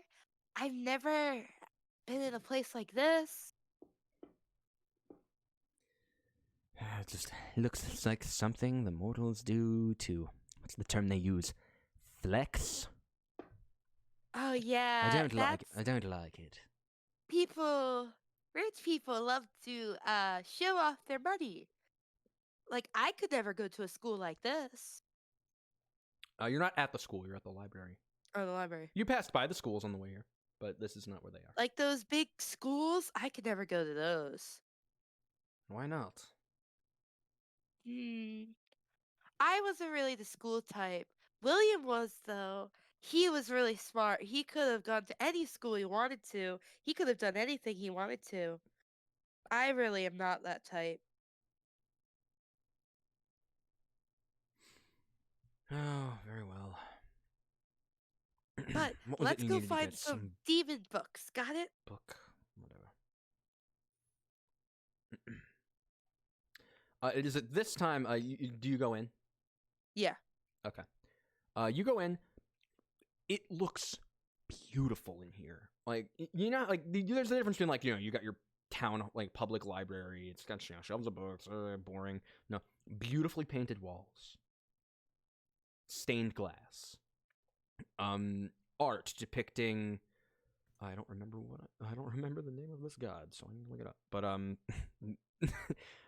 beautiful art depicting different events in history, different places around Neo Materia. It's just beautiful in here.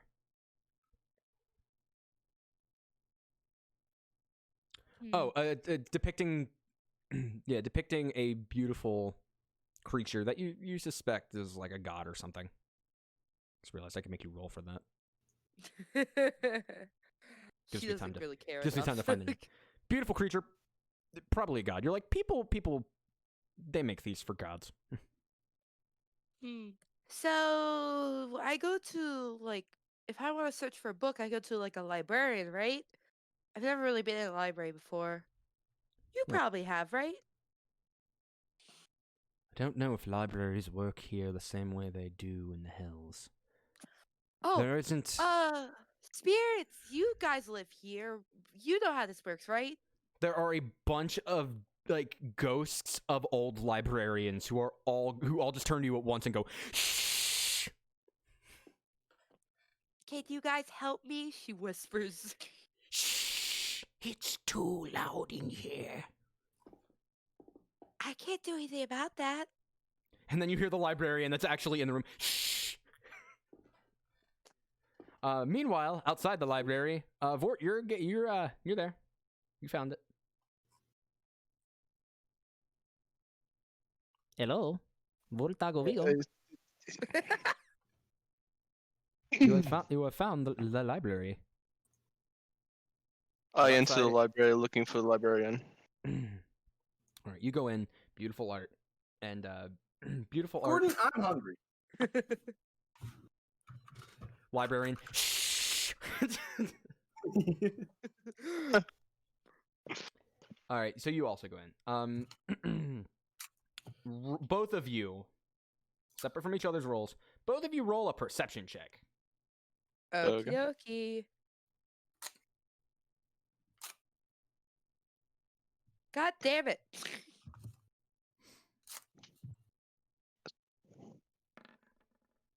11. All right. Ash, you see the William. Meanwhile, while Vort was walking in, William went and scouted over around the area by the around the area where the woman shushed you, and literally, like in typical fashion, like snuck up behind her and was like, "Do I kill her?" and you were like, "No." Okay, and he came back. Somehow William got a knife. Vort, Jury. you see that desk too, and you see that it's it's like the student textbook rental desk. You're like, I can't use that. That's not what I need. You The also help center? yeah, you do see a help center. That's what the 11 gets. Help you see desk, yeah. You see a help desk. The I don't know. My where I go to college, well, both of the colleges that I've gone to now, they had a in the library there was a section specifically for student textbook rental, and then there was like a general help area. Oh, really? We just had the one. Yeah, well, it's weird. It's a hybrid library bookstore. It's weird. We actually, our textbook thing is not in the library. It's in a completely different section of our school. See, mine's a hybrid. That's why the weirdness. So, Mm. yeah, you see that there's a help desk as well. I approach the help desk asking for the librarian. You go to the help desk. Oh, hello. What can I do for you, sir? I'm looking for the librarian. I was given a task for the monastery to bring an object here. Oh, something for the church. Okay, you're going to want the religious section. That's towards the back to the right. I head towards where she's directing. As you walk away, you walk away. Back to Ash. What do you do? Oh, I should go to the like a desk thing, right? That's where usually people help people, right? Again, I'm not familiar with libraries. Well, I'll do that, and if it doesn't work, then I'll ask the spirits again, even though they're being mean. And she walks to, kind of walks to the help desk. Oh, hello. What can I do for you, young one? Very well, very young. Hi. So I'm looking for some books. Either were owned by demons or are about demons. Owned Preferably by if they were owned. demons.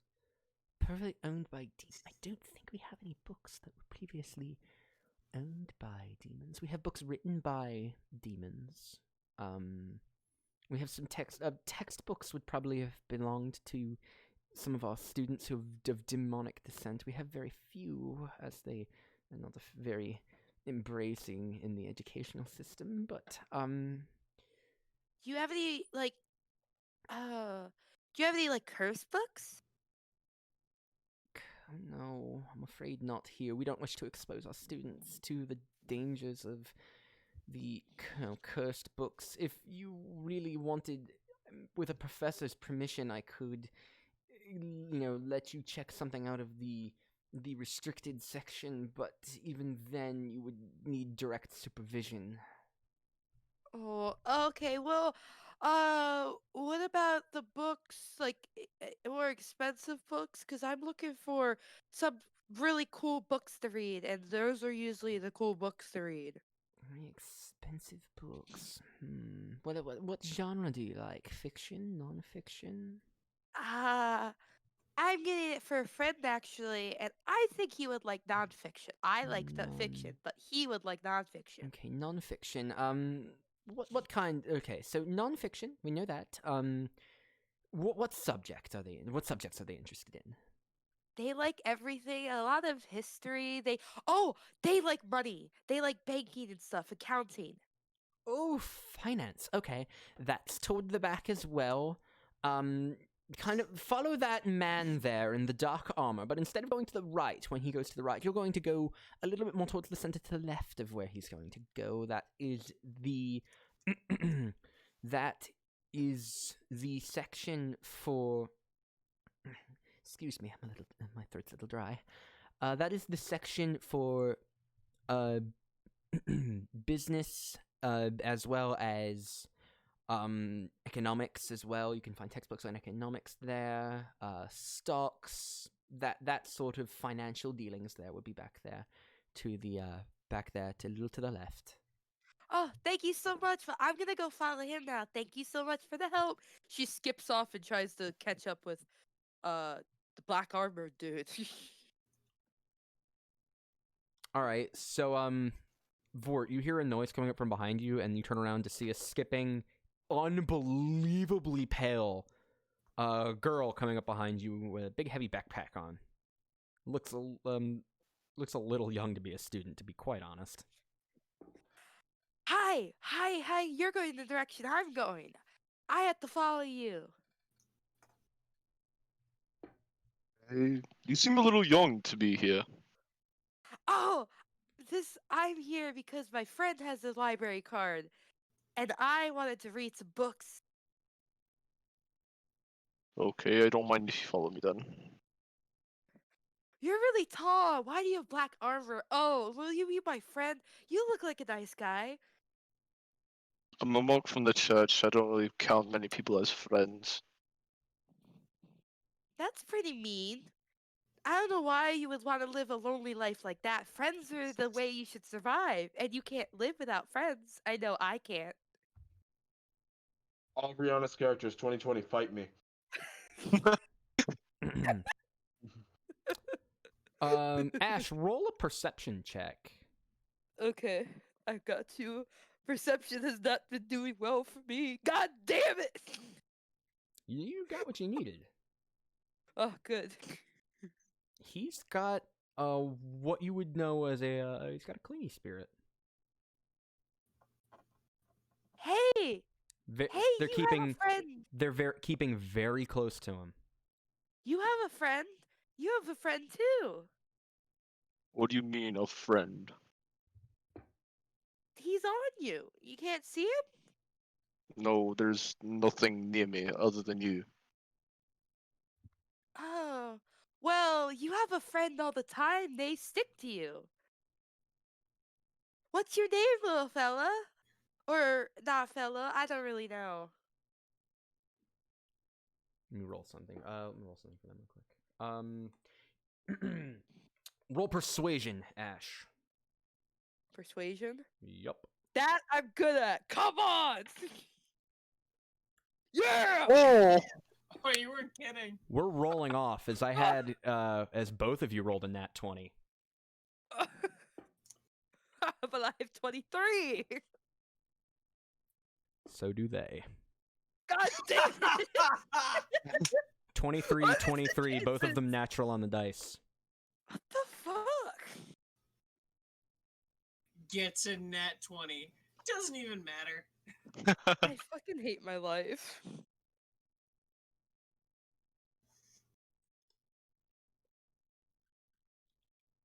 Who's got the higher ability score? Um, I have a 16 in the- charisma. the spirit beats you by 1. What the? How does the spirit have more charisma than me? Ah, Wow! I hate Gets a my nat life. 20. Doesn't they do- mean shit. They do respond to you. I hate my life. They do respond to you. Can't give you nothing off of nat 20, but they respond to you and they say, I never got a chance to meet this. It's like, he wouldn't know who I am. Don't worry about me. Okay. Well, I'll listen to you then. They Just smi- ignore what I said. they smile, and you see that like the way their hand, they have a hand on his shoulder at all times, and the hand phases into them. Interesting. Oh, you have a friend too always. That's really cool.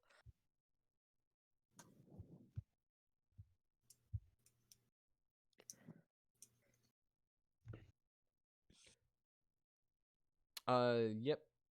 So you guys keep walking towards the back of the room. Ash, you notice that this spirit is actually taking the lead, and is kind of, it looks kind of like they're tugging on Vort, and Vort is following in the exact direction that spirit is walking. And they get to the you get to a place where you see that there is a big a big like currency marker. It's kind of like a dollar sign but with a big G, and like this world's equivalent of the Monopoly guy holding money. And Vort, you see a section that has like a bunch of nondescript temples. Like, I guess that's the religion section. Ash, you see the spirit begin tugging at Vort, and Vort, you feel like, all right, I need to go that way. Well, good luck with your friend. I'm gonna go over here now. Nice meeting you. She scurries off with her little like half skip kind of motion to the other aisle.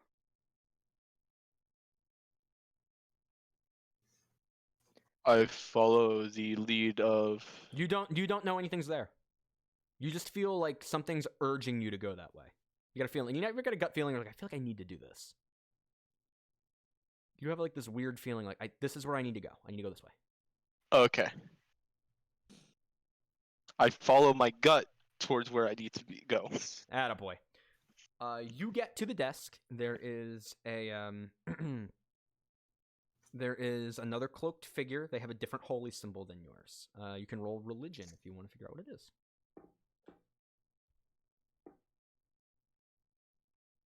9. It's clearly a holy symbol, but I don't know what the hell this is about.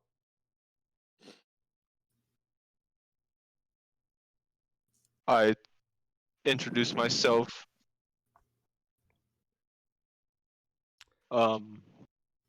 You say I introduce myself. Speak. Yeah, damn you. I'm trying to think. Sorry. I am what This is from. why beginner characters is in the tags, ladies and gentlemen. Give Call some space. No angry comments about Call. I will delete them. This is your warning. I am Wort from the Monastery of Dollar Bill. I am here to give you this object from the ancients. Did you say from the Monastery Dollar Bill? I read my background. I saw the change. Call, that was a joke. Why did you put it then? I'll explain later. You wrote. This is why I'll tell you. You wrote monetary. Oh. So I wrote dollar bills, dollar bills, dollar bills. Okay. Okay. And then once you made the notion of the money sign, I was like, oh, connection. No, that section was for her. That was the economics section. Can't believe that actually came up. Isaiah. Damn it, do I have to ban my own mods? Boo. Chat, boo this man. Boo. Boo this man. Oh, hey, chat responded.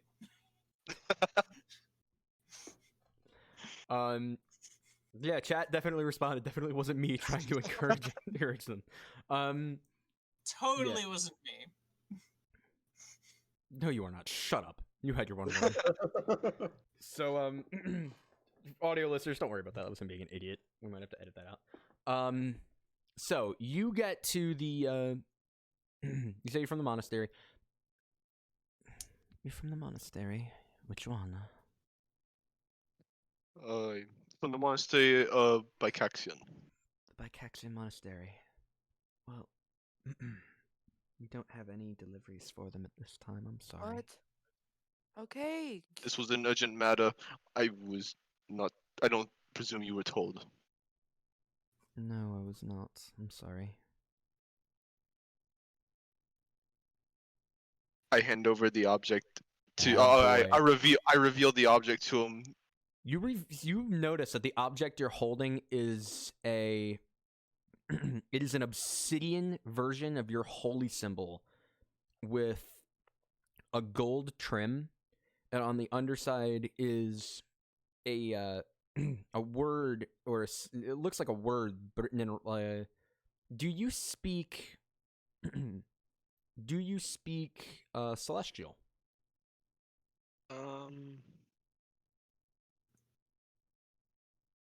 No. Then you don't understand what this word says, but it's clearly engraved in there. She reaches her hand out to take it from you. I acceptantly give it.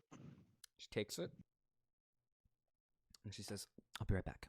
And she gets up and she leaves. Ash, you are in the economics section. Ash, I think, is changing positions. No, don't do that. I don't like that. I think she got kicked out of the room that she was in, so now she's moving to a different Hold room. on. I need to find the right camera. That's one. That one will be correct. See, I have a system. It works. All right. Meanwhile, back at the religious section, I guess. I wish I was paying more attention to that. So, a few minutes pass, and this person comes back. They hand you it back and go, "Genuine for the others themselves." And she retrieves. It is a book in a case that has multiple locks and a very thick cover on it, a very thick leather cover over this book. She says, "This is unbelievably important to your monastery. Do not lose it. Do not let it out of your sight. And do not, I repeat, do not lose this book. Do I make myself clear?" Yes, I would guard this with my life. Good. She hands you back the token, and she hands you the mysterious book. You can add that to your inventory. Oh, crap, stuff is still moving. Look, I gotta figure out which one's correct now. Nope, that's not it. It's the original one. Not that one. That one. I'll put that one there now. That should be fine. Right, fine. Yes, okay. The economic section. I gotta roll something real quick. Okay, that's fine. Ash, you're waiting in the economics section for somebody to show up at the desk, and suddenly you feel a very strong tugging at your back. What? The man. The man you saw. He has something. I smell something coming off of it. It's odd. What do you mean odd? Like bad or? Odd as in something you know whom might be interested in. You mean if I take it, he'll be Oh. happy?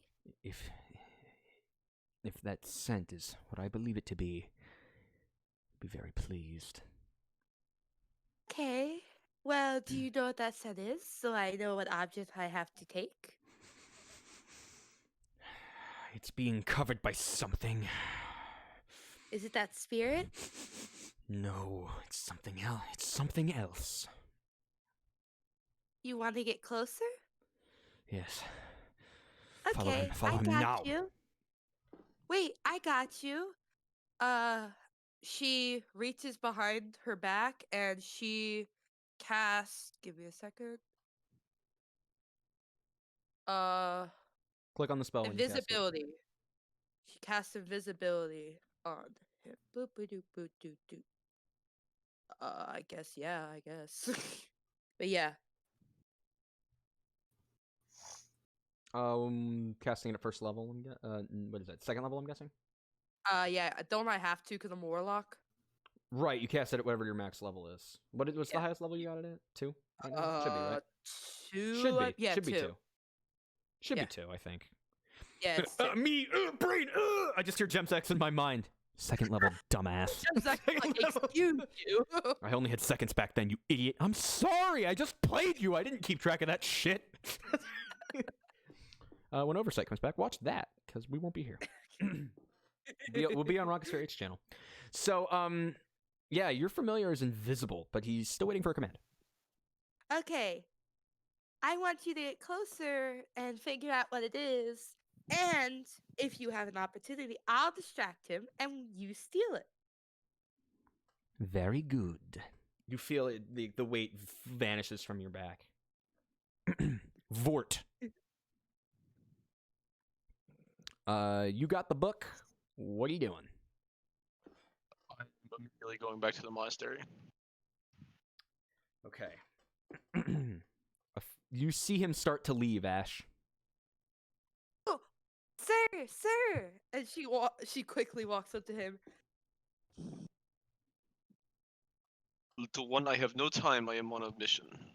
Oh, but sir, wait, you said you're a monk, right? Well, paladin, I mispronounced. Well, if you are, you're a religious person, right? Yes. Oh, I think my family needs help. I will report back to the monastery and we will get you help as soon as possible. No, right now. She stares at his eyes with this almost like, and shows off her very like troubled eyes. That spirit from earlier looks terrified and is tugging as hard as it can on Vort right now. And Vort, something in your gut saying, we need to get out, you need to get out of here. Somebody could take the book. Sir, I need help. I'm sorry, kid. I cannot help you right now. I'm on a mission. You could see tears start falling out her eyes, but I don't know where the monastery is. I don't Quiet. know. Yeah, let me just. Please, sir.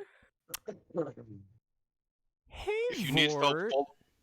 if you need help, follow me back to the monastery. But I cannot service you right now. Hey, Vort. Yes. What's your passive perception? Passive perception. What?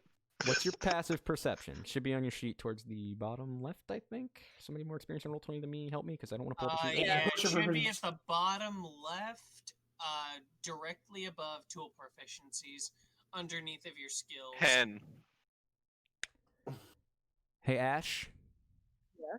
You feel a weight return to your back, and something flat is pressed up against it.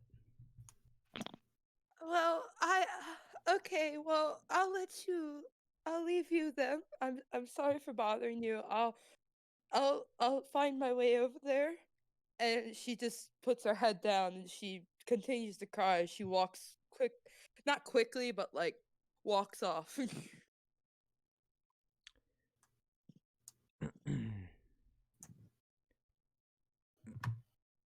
So, Vort, where were you keeping the book? You know what? That's a good question. Backpack. It's just, roll me a perception check real quick.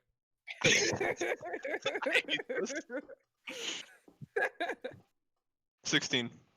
It's just me, or did this backpack get lighter?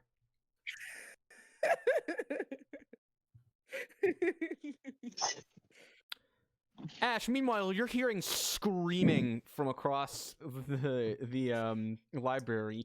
Check the book! Check the book!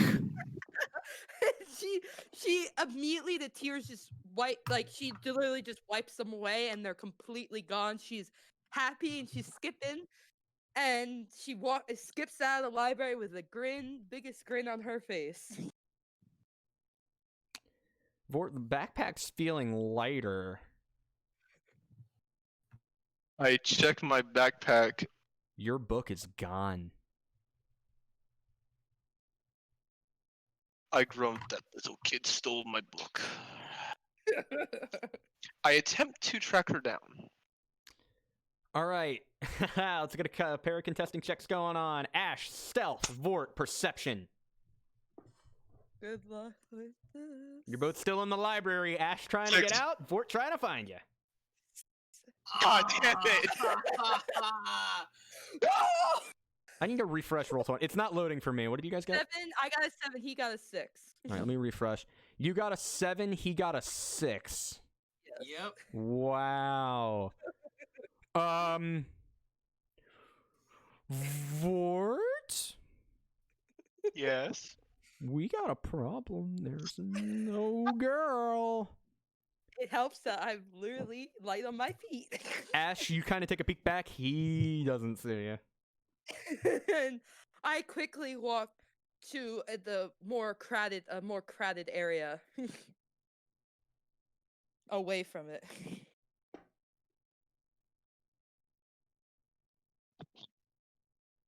So I can blend into the crowd. All right, time for me to roll something real quick. All right, so Vort, you're starting to panic.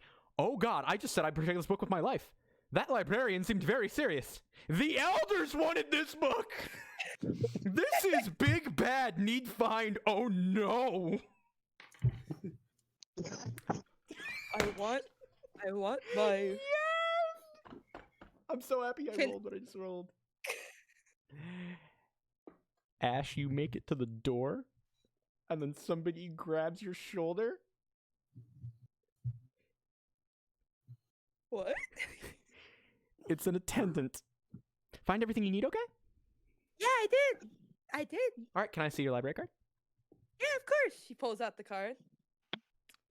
Looks at it and goes, "Oh, were you here on Squigorku's behalf?" Yes. Okay, let me just make sure that this is valid. I need to contact him real quick. Sorry, can you just wait here real quick? Of course. They leave Okay. with your card. She talks to William. She says, "Take the book and go. Very well. You feel the weight. Take it to him.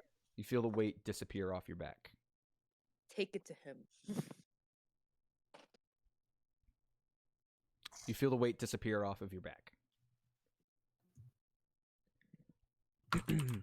Vort, no girl, no book. What do you do?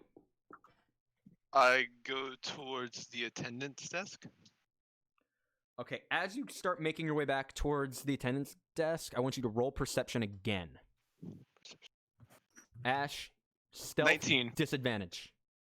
Stealth disadvantage. Yep, because you're at the help desk. Oh, God damn it! You're at the help desk, and you know that without your card, you in trouble.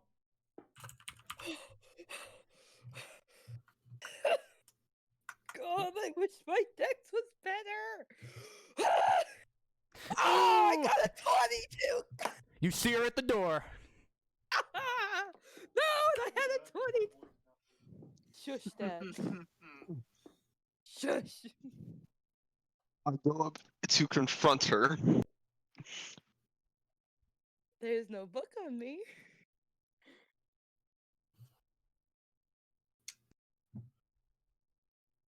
Where is the book, child? This is not a mean of games.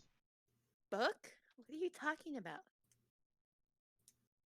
I know you have stolen the book from me. This is a sacred book for the monastery. This is not fun and games time.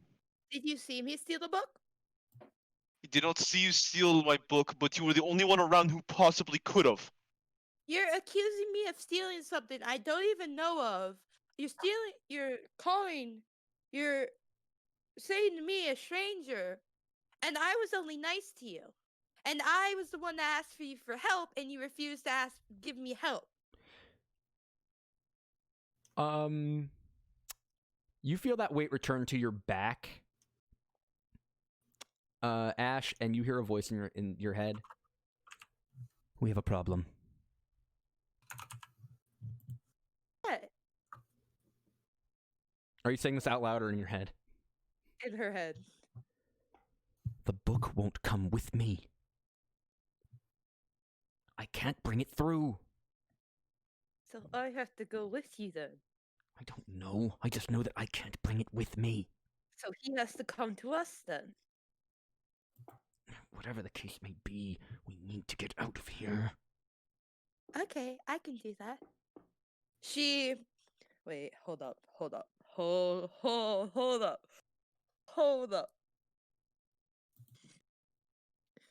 Well, if you don't have any proof or anything, may I leave now? I have actually to take care of my family that you refuse to help. You know what, child? I will follow you back and try to help your parents. Will you? I will. I guess I don't have a book now, so At this my moment, duty- you hear somebody running. You see somebody running towards you, Ash. They have a security outfit on. I gotta go then. And Hey, you! She quickly darts away.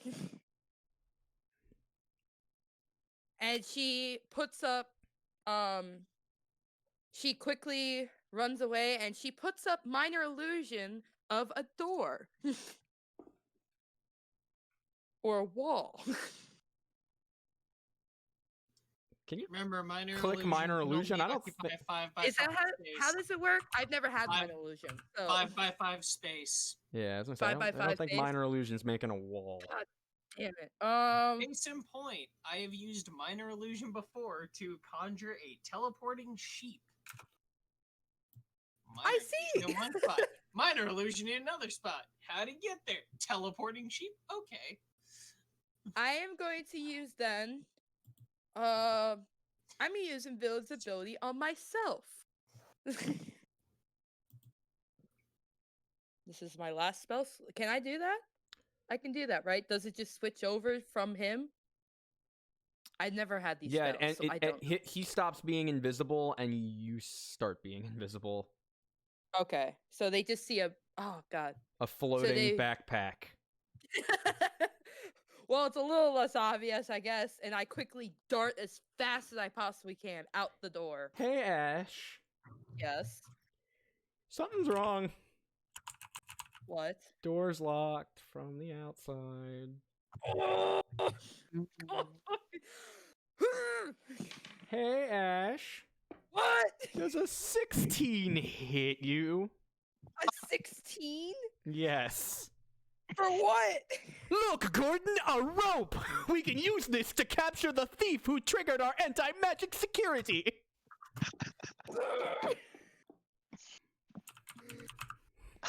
What's a 16? What do I look at?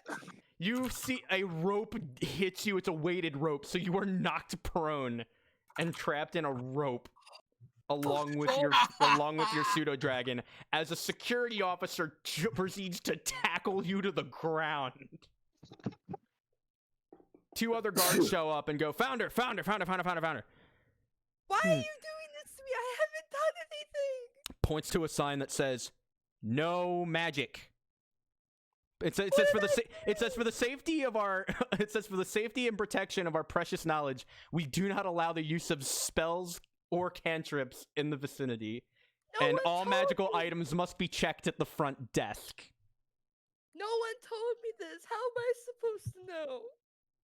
And she Supposed- directly stares in their eyes. Just, how am I supposed to know? It's common knowledge. You don't not use from here. magic in a public facility unless you have permission to do so. I'm not from here. I Technically, don't know. God chimes in. Technically, you are. Shh. No one knows that. I don't know, please.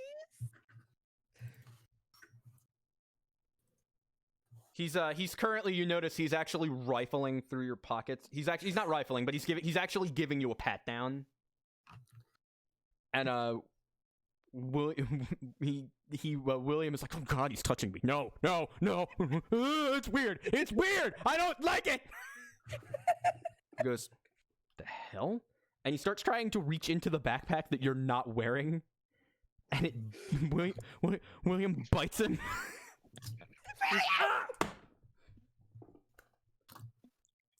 Hey, Sorry, and they bring I two have in. my own magical charms on my backpack. Mostly I live in a bad area, so of course I have something to protect it from thieves. You see a very nasty-looking woman walking towards you, and she has a much bigger badge on her than the others. It says Campus Security Chief. Please, patron. It says, I heard. She's heard muttering to herself, patron, please take it, please take it. I'm sorry, please take it. I'm Please, trying. take it. I'm trying. I can't get around your shoulders. You're pinned to the floor. Please. Yes, I have an 029116 magic cast in public facility on campus. Please. What's the trigger? Right here, ma'am. Got a spell emanated from this girl. Identity of the spell? Still confirming, madam. She starts giving you a pat down, feels you familiar. He tries to bite at her, and she actually pulls her hand back and goes, any particular reason why? And the police officer, he actually thought he was feeling you with the book in your, what are you wearing? You're wearing, like, a little dress, right? Isn't that I'm what wearing, Ash is wearing? like, Does Ash wear like a dress? She doesn't really wear a dress. She wears like a weird longer shirt and like shorts. Okay, he thought you had it tucked in your shirt. He didn't realize that you had a familiar on you. She goes, look at this, officer. And her hand is clearly, like, you see that the hand is depressed. She's clearly touching something. And it's like a good 5 inches off of your back. Mark it down. Source of the spell is invisibility. Come on! And she picks you up. Sir, Sir, I'd have to ask you to step aside. She's speaking to you now, Vort. Please take it, please take it, please. Ma'am, this woman I'm trying to- has stolen a relic from the monastery given to me by this library.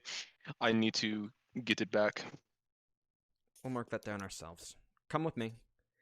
You are being fireman carried, Ash, and you are actually, like, completely tied up. Like, you are rope tied and being carried like a captured animal right now. Take it, please take it, please take it, please take it. I can't! You pinned my wings! Not you, I'm trying to get in contact with him. She bashes her eye on the shoulder of the dude. The woman says, Like resisting arrest is not going to make this easier for you. I'm not resisting. The woman behind the desk returns and goes, oh my! I reached out to Squigorku. He verified that he gave her the card. What's the matter? Reach out to Squigorku again. The girl is a thief. I did no such thing. Roll deception. Okay. Come on. Well, wait, I'm still in disadvantage. Hold up. What the f- done. Let's see if she believes This is really my specialty. What the fuck? I'm so done. I'm Nat, oh done. my god, no fucking way. I'm so done. I literally. What did you roll? I I have shit you not. The 5. security chief says, hold on. She takes you out of the bag with her fist gripped around William's throat. Pulls, takes you away from... she takes you away from him. Like, you feel yourself get ripped off your back, Don't touch him. and you see a floating book. Don't take him from me. Don't take him from me. Him. Please. She bashes her eye again. Take the book. Take it. Wait, you know this creature? She rolled a nat 1. She thought that your familiar was the thief and you were gonna get away with this. Oh no. But now she's having second No, thoughts. she's talking on the inside of her voice. Oh, she's talking. Right, she's talking psychically. Yeah. She goes. Yeah. Leave the girl alone. We got our thief. Figure out who this familiar belongs. Figure out who this familiar belongs to. Have them brought to me immediately. And William's like.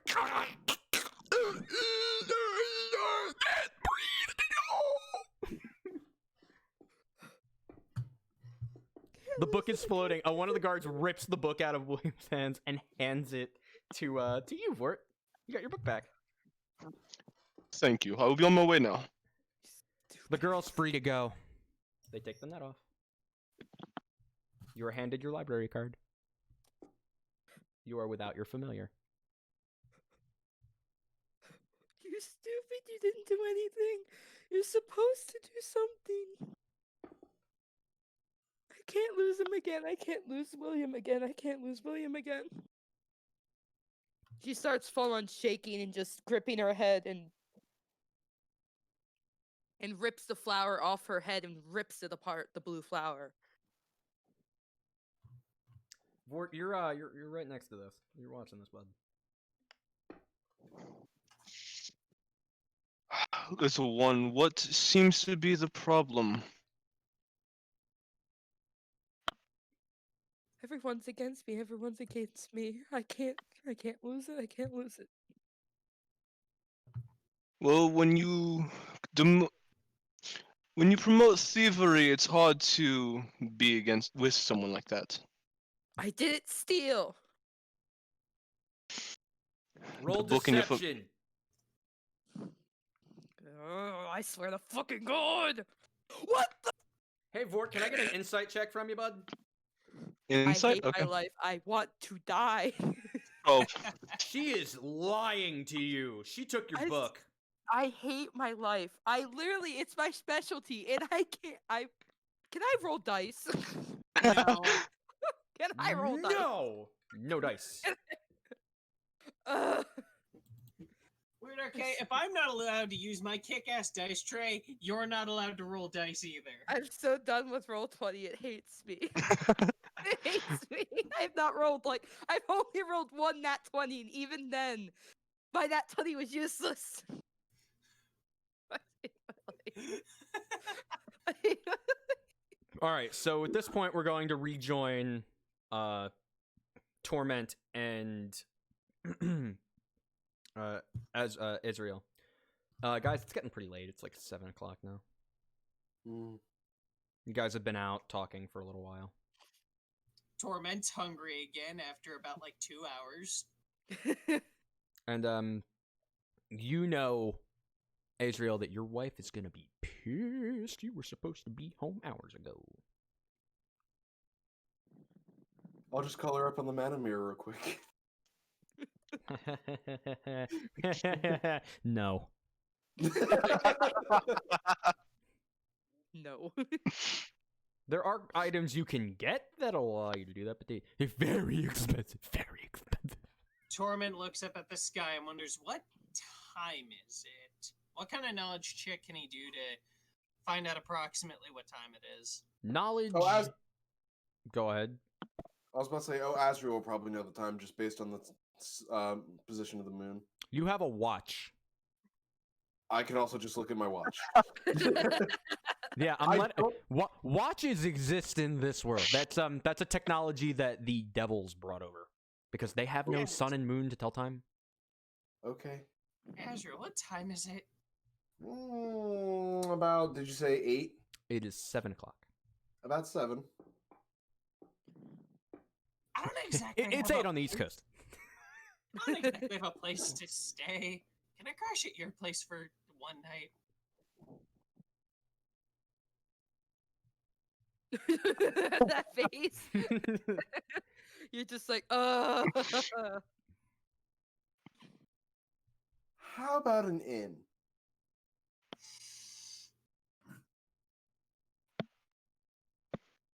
Doesn't have As money, long as man. it's cheap. Yeah. Do you have any money on you? 4 gold. That'll get That's you a it? room. That'll get you a room.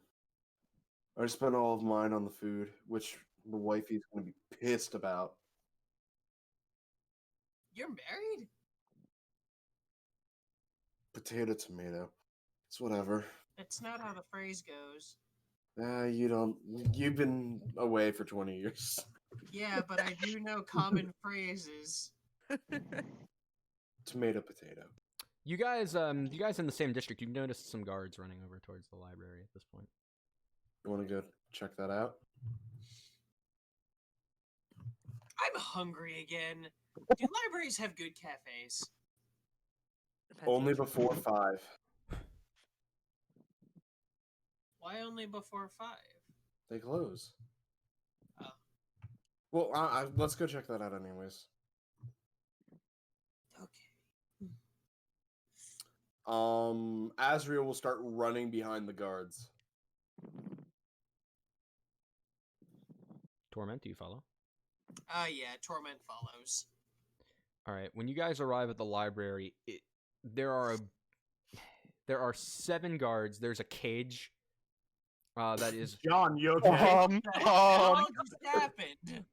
Oh my God. my power grows, Gordon. That was weird. All I did was wipe off my keyboard of some dust, and then that happened. They did not want that. I don't know what the fuck. The computer wasn't happy. Yeah, they did not like that. Apparently, You guys see 3 guards talking to a clearly an employee of the library. You see 2 guards hauling a cage towards a towards a towards a different building. You know this for it to be the security building. And on the front steps are a small. There is a Goliath paladin in jet black armor who is comforting a hysterical pale white child. Azriel is actually curious in that cage. It's shaking, but doesn't appear. It's shaking, but did you go roll perception check? Okay. I was about to say, Azriel was going to walk up to the guards carrying the cage. Torment is not gonna do that because he's just trying to keep himself At what? sane by just It's dark. bobbing his head around to the happy tune he can think of. It's very dark it's very dark out here. Like the light is good, but you can't really see what's in there. Yeah. This looks like a shaking cage. Yeah. Azriel's going to walk up to the guards. Stay back, citizen. Got a hostile creature in here. What type is it? Pseudo dragon. Had to disable an invisibility on it a while ago, but we're currently trying to find a spot to store it till we can identify the owner. Thing's clearly trained. We're not sure by whom, but it was attempting a theft. I'm a wizard, and I have some extra in my house. I can take it for the night and bring it back tomorrow morning. Roll persuasion with disadvantage. Okay. Persuasion. Disadvantage. That's a -1. So that is a 5. Oh, Sir, we don't know what entity tamed this creature. We can't trust it in civilians' hands. I guess you're right. Do you mind if I take a look at it, though? I guess. In a safe room, of course. Let us check it in first, and Okay. Do you mind if I follow you then? sure. All right. You followed the officers towards the security building. Torment, you are still out there. The scene is the same. Still a crying girl on the steps. Sorry, I forgot to mention. Azrael will also show his identification, like I his. I assumed you did. That's why they're willing to let you see it in a confined Okay. space. They know that you're in the history department, so they're like, okay, this guy might have a way to see some identifying markings we wouldn't get. Yeah. Torment is still just trying to, like, bob his head around to that tune in his head, keeping himself sane. Trying not to bite his own fingers and hands. All right, so the guards go in. They're gonna let you know when you can go in and try to investigate it. Mhm. Yeah. Meanwhile, scene is the same. Ash, Vort, what are you guys doing at the time? Ash, you're sitting on the steps crying. Vort, you're comforting her, but what's going on there? I'm trying to dig at my. I'm digging around my eye, just muttering to myself over and over again. You aren't doing anything. I do anything. You aren't doing anything. Child, is there something wrong with you? Of course not. No, I'm fine. I'm fine. Yeah. And she shakily takes out a lollipop and just starts sucking on it. I'm fine. William's still here. William's still here. William's still here. He wouldn't leave me. He won't leave me. He won't leave me. Who is this William you speak of? You don't know William? Oh, well, William is he. We were planning to get married. We were planning to move to the city, and he was become a knight, and I was gonna just, be working at the house, planting the garden. That was our plan. He was wanting to protect people. What happened to him? Oh, he's just taking a rest. He's just taking a rest right now at my village. And there's a crazed look in her eye as she just nods her head back and forth with still a smile on her face. Vort, at this point, you notice that this girl has a pupilless left eye and a bunch of odd markings around it. Do you speak Infernal? I think you do, right? No. No, you speak Draconic Abyssal Common. Okay. So you don't recognize any words written there. What happened to your eye? It was a gift. It was a gift. It was a gift from my friend. But my friend isn't really listening right to me right now. It's not gonna help. I help him, and he's not helping me. I do everything for him. I don't know where he is. I presume a mental friend? Or a friend is like a god? I don't speak to gods.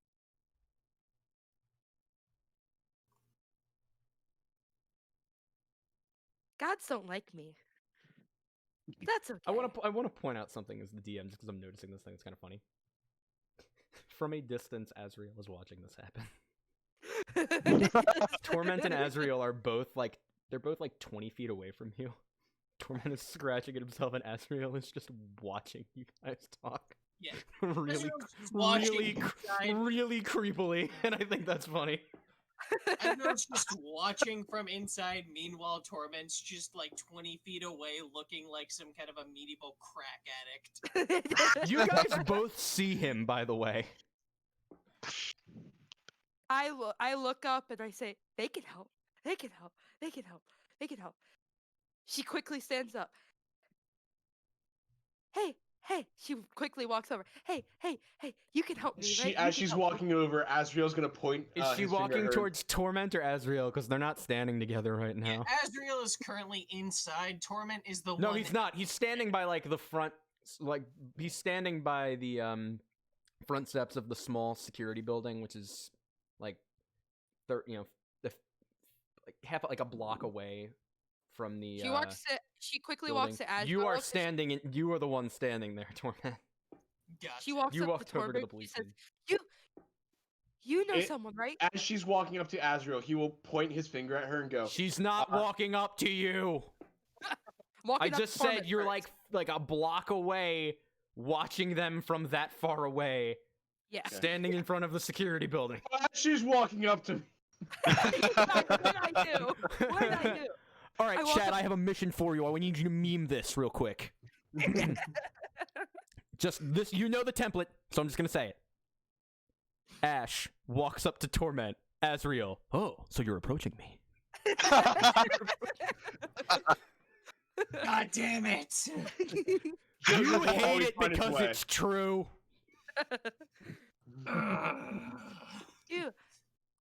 You know someone, right? Torment does not recognize whoever the hell this is, so he immediately Not at all. backs up, freaked the fuck out, like, I don't know you! And a seam starts to open up down his hand, extending to his arm. I'm sorry. I'm Just a sorry. seam. I'm sorry. I'm sorry. I'm sorry. She grips her head. I'm sorry. You had a friend earlier, right? Where is he? Get back! Okay. And she quickly just walks off. You see this happening, Azriel. Because you have been staring at them the whole time.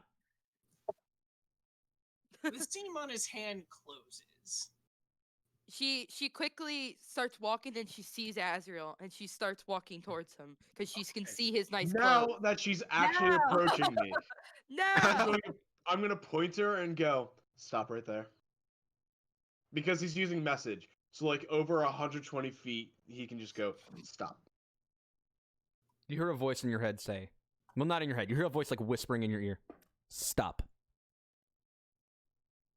Doesn't feel like a voice in your head like they usually do. She looks at him. You're allowed to respond. Oh, I know. She looks Okay. at him and you just hear a voice in your head say, I could do that too. Weird flex, but okay.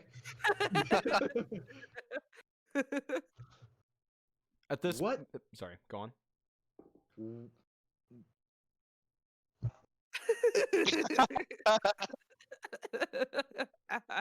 He's using a jutsu, watch out! Just What are you... Why are you approaching me? you can help me, right? You have nice clothes. Wear student council shirt. You live around here, right? You know the guards, right? What do you want? I need to get someone back. Someone? You're gonna have to be more specific. I need to get William back. As you say that, two guards run out of the room. And they go, it's gone. Gone? It's gone! How do you lose a pseudo dragon? I don't know! And Can Ash, it? Ash, as they're talking about this, you hear a voice in the back of your head. Oh, ye of little faith. She smiles immediately. Did you get the book? Did you get the book? No. It was a good try. But I'm you got sorry. sloppy. Unacceptable. sorry. Don't let it happen again. I'm sorry. You will find the dragon I sent you at your home.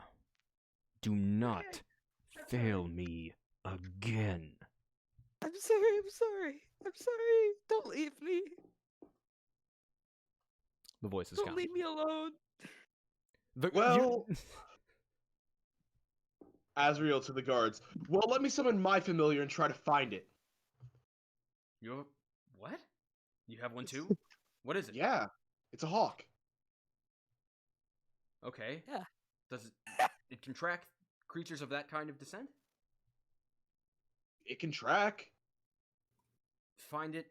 It's looking for a pseudo dragon. Color. I don't remember what color did I make him. Ash, you What remember what color? color your pseudo dragon was? I don't remember. Was it the red? I believe so. I believe it's a red pseudo dragon. Red scale. Yeah. Any other discernible features? Markings on his back we couldn't discern. Okay. Give me 10 minutes and I'll have them ready. You notice the girl who was freaking out now has a gigantic smile on her face.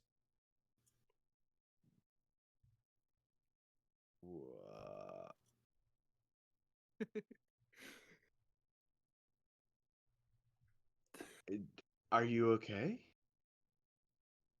Yeah, Tell me yeah. I'm fine. I'm fine. Torment has made his way into the yeah, scene. yeah, I'm fine. William, talk to me.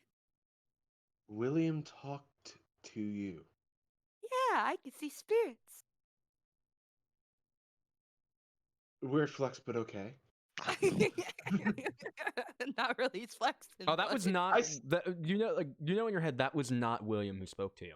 Oh, I know. I am well aware. Okay. She's lying. Okay. Can I She's roll lying. insight You on can that? roll an insight check on her. Because this shit weird. Normal? Normal. Ash, if you want to hide it, go ahead and roll deception. Deception. That's an 11. Deception has not been my friend right now. You can hide but, it, or know, you can just let it be until he gets it. 14. You beat him. Weird flex, but okay. Weird flex, but okay. I'm fine. I'm fine. So you don't need help? Wait.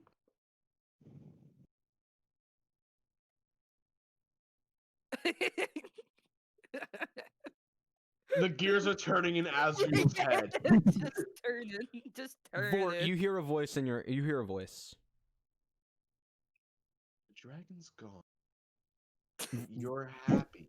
Vort, you hear a voice in your head. It says, "It's been Vort, Vigo. Where are you? You should have been back before nightfall. Where is the book? Do you have it?" You may respond. You may respond with 25 words or less 25 words or less. using the spell sending. I have the book. I will return now. You guys see the Goliath get up and just start heading out. And can I put 2 and 2 together? Uh, Like, can I roll intelligence to put 2 and 2 together? sure. Based off the fact that What? immediately after the pseudo dragon they told me the pseudo dragon was gone. She got giant smile. Yep. You don't even. You can roll. What will that be? Will that be insight? That'll be another Yeah. insight check. Roll insight. That's a Oh. 19. DC was real low. Oh, that was her dragon, and she totally stole from that guy.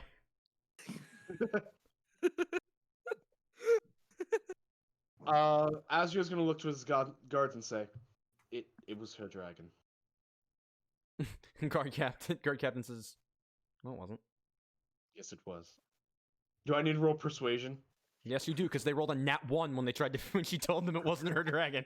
Yeah. They believe her. 10. It's her dragon.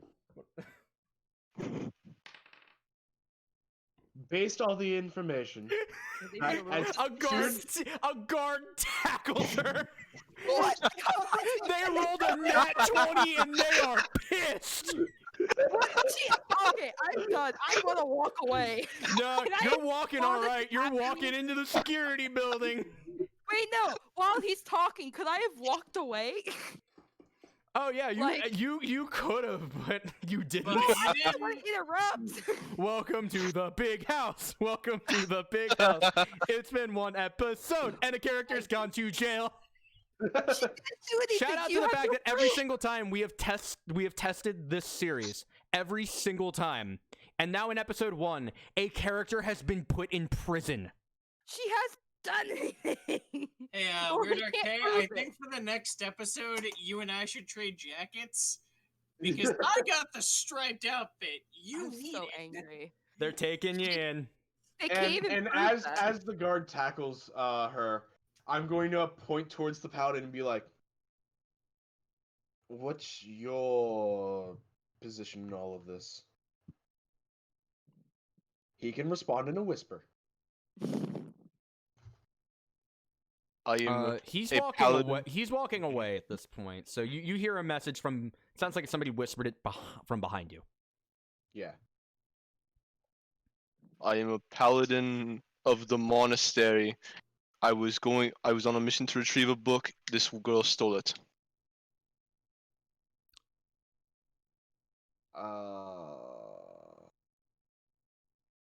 Hey, Azrael, roll a quick general knowledge check, real quick. Just real quick. As this is happening, Torment, who is thoroughly confused and just out of the loop, is just like, "Hey, Azrael, you good? You've been staring at that wall for a while." Is that knowledge? He is actually Is that like wisdom? just. Is that wisdom Um, or intelligence? it's intelligence. Just roll a quick Okay. intelligence check. Torment, he's not staring at a wall. He looks though like he's staring off into space. 23. There are a bunch of monasteries here. Which one the fuck are you talking about? The monastery by Caxian. And why is that book so valuable? The information was not disclosed to me. All I know it's for the ancients of my temple. All right, he said ancients, and your knowledge boner is just shot out. Ask, can I see it? I will stay right in front of you, and you will see me looking at the book. I cannot disclose the information of the book to anyone other than the ancients. You can't even open the damn thing.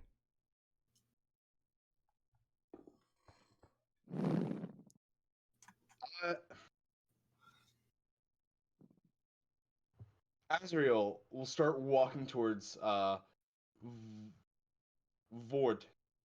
Vord? Yes, Lord. Yeah. You do not know his Don't name. leave me. I'm Torment, you not may going follow. far.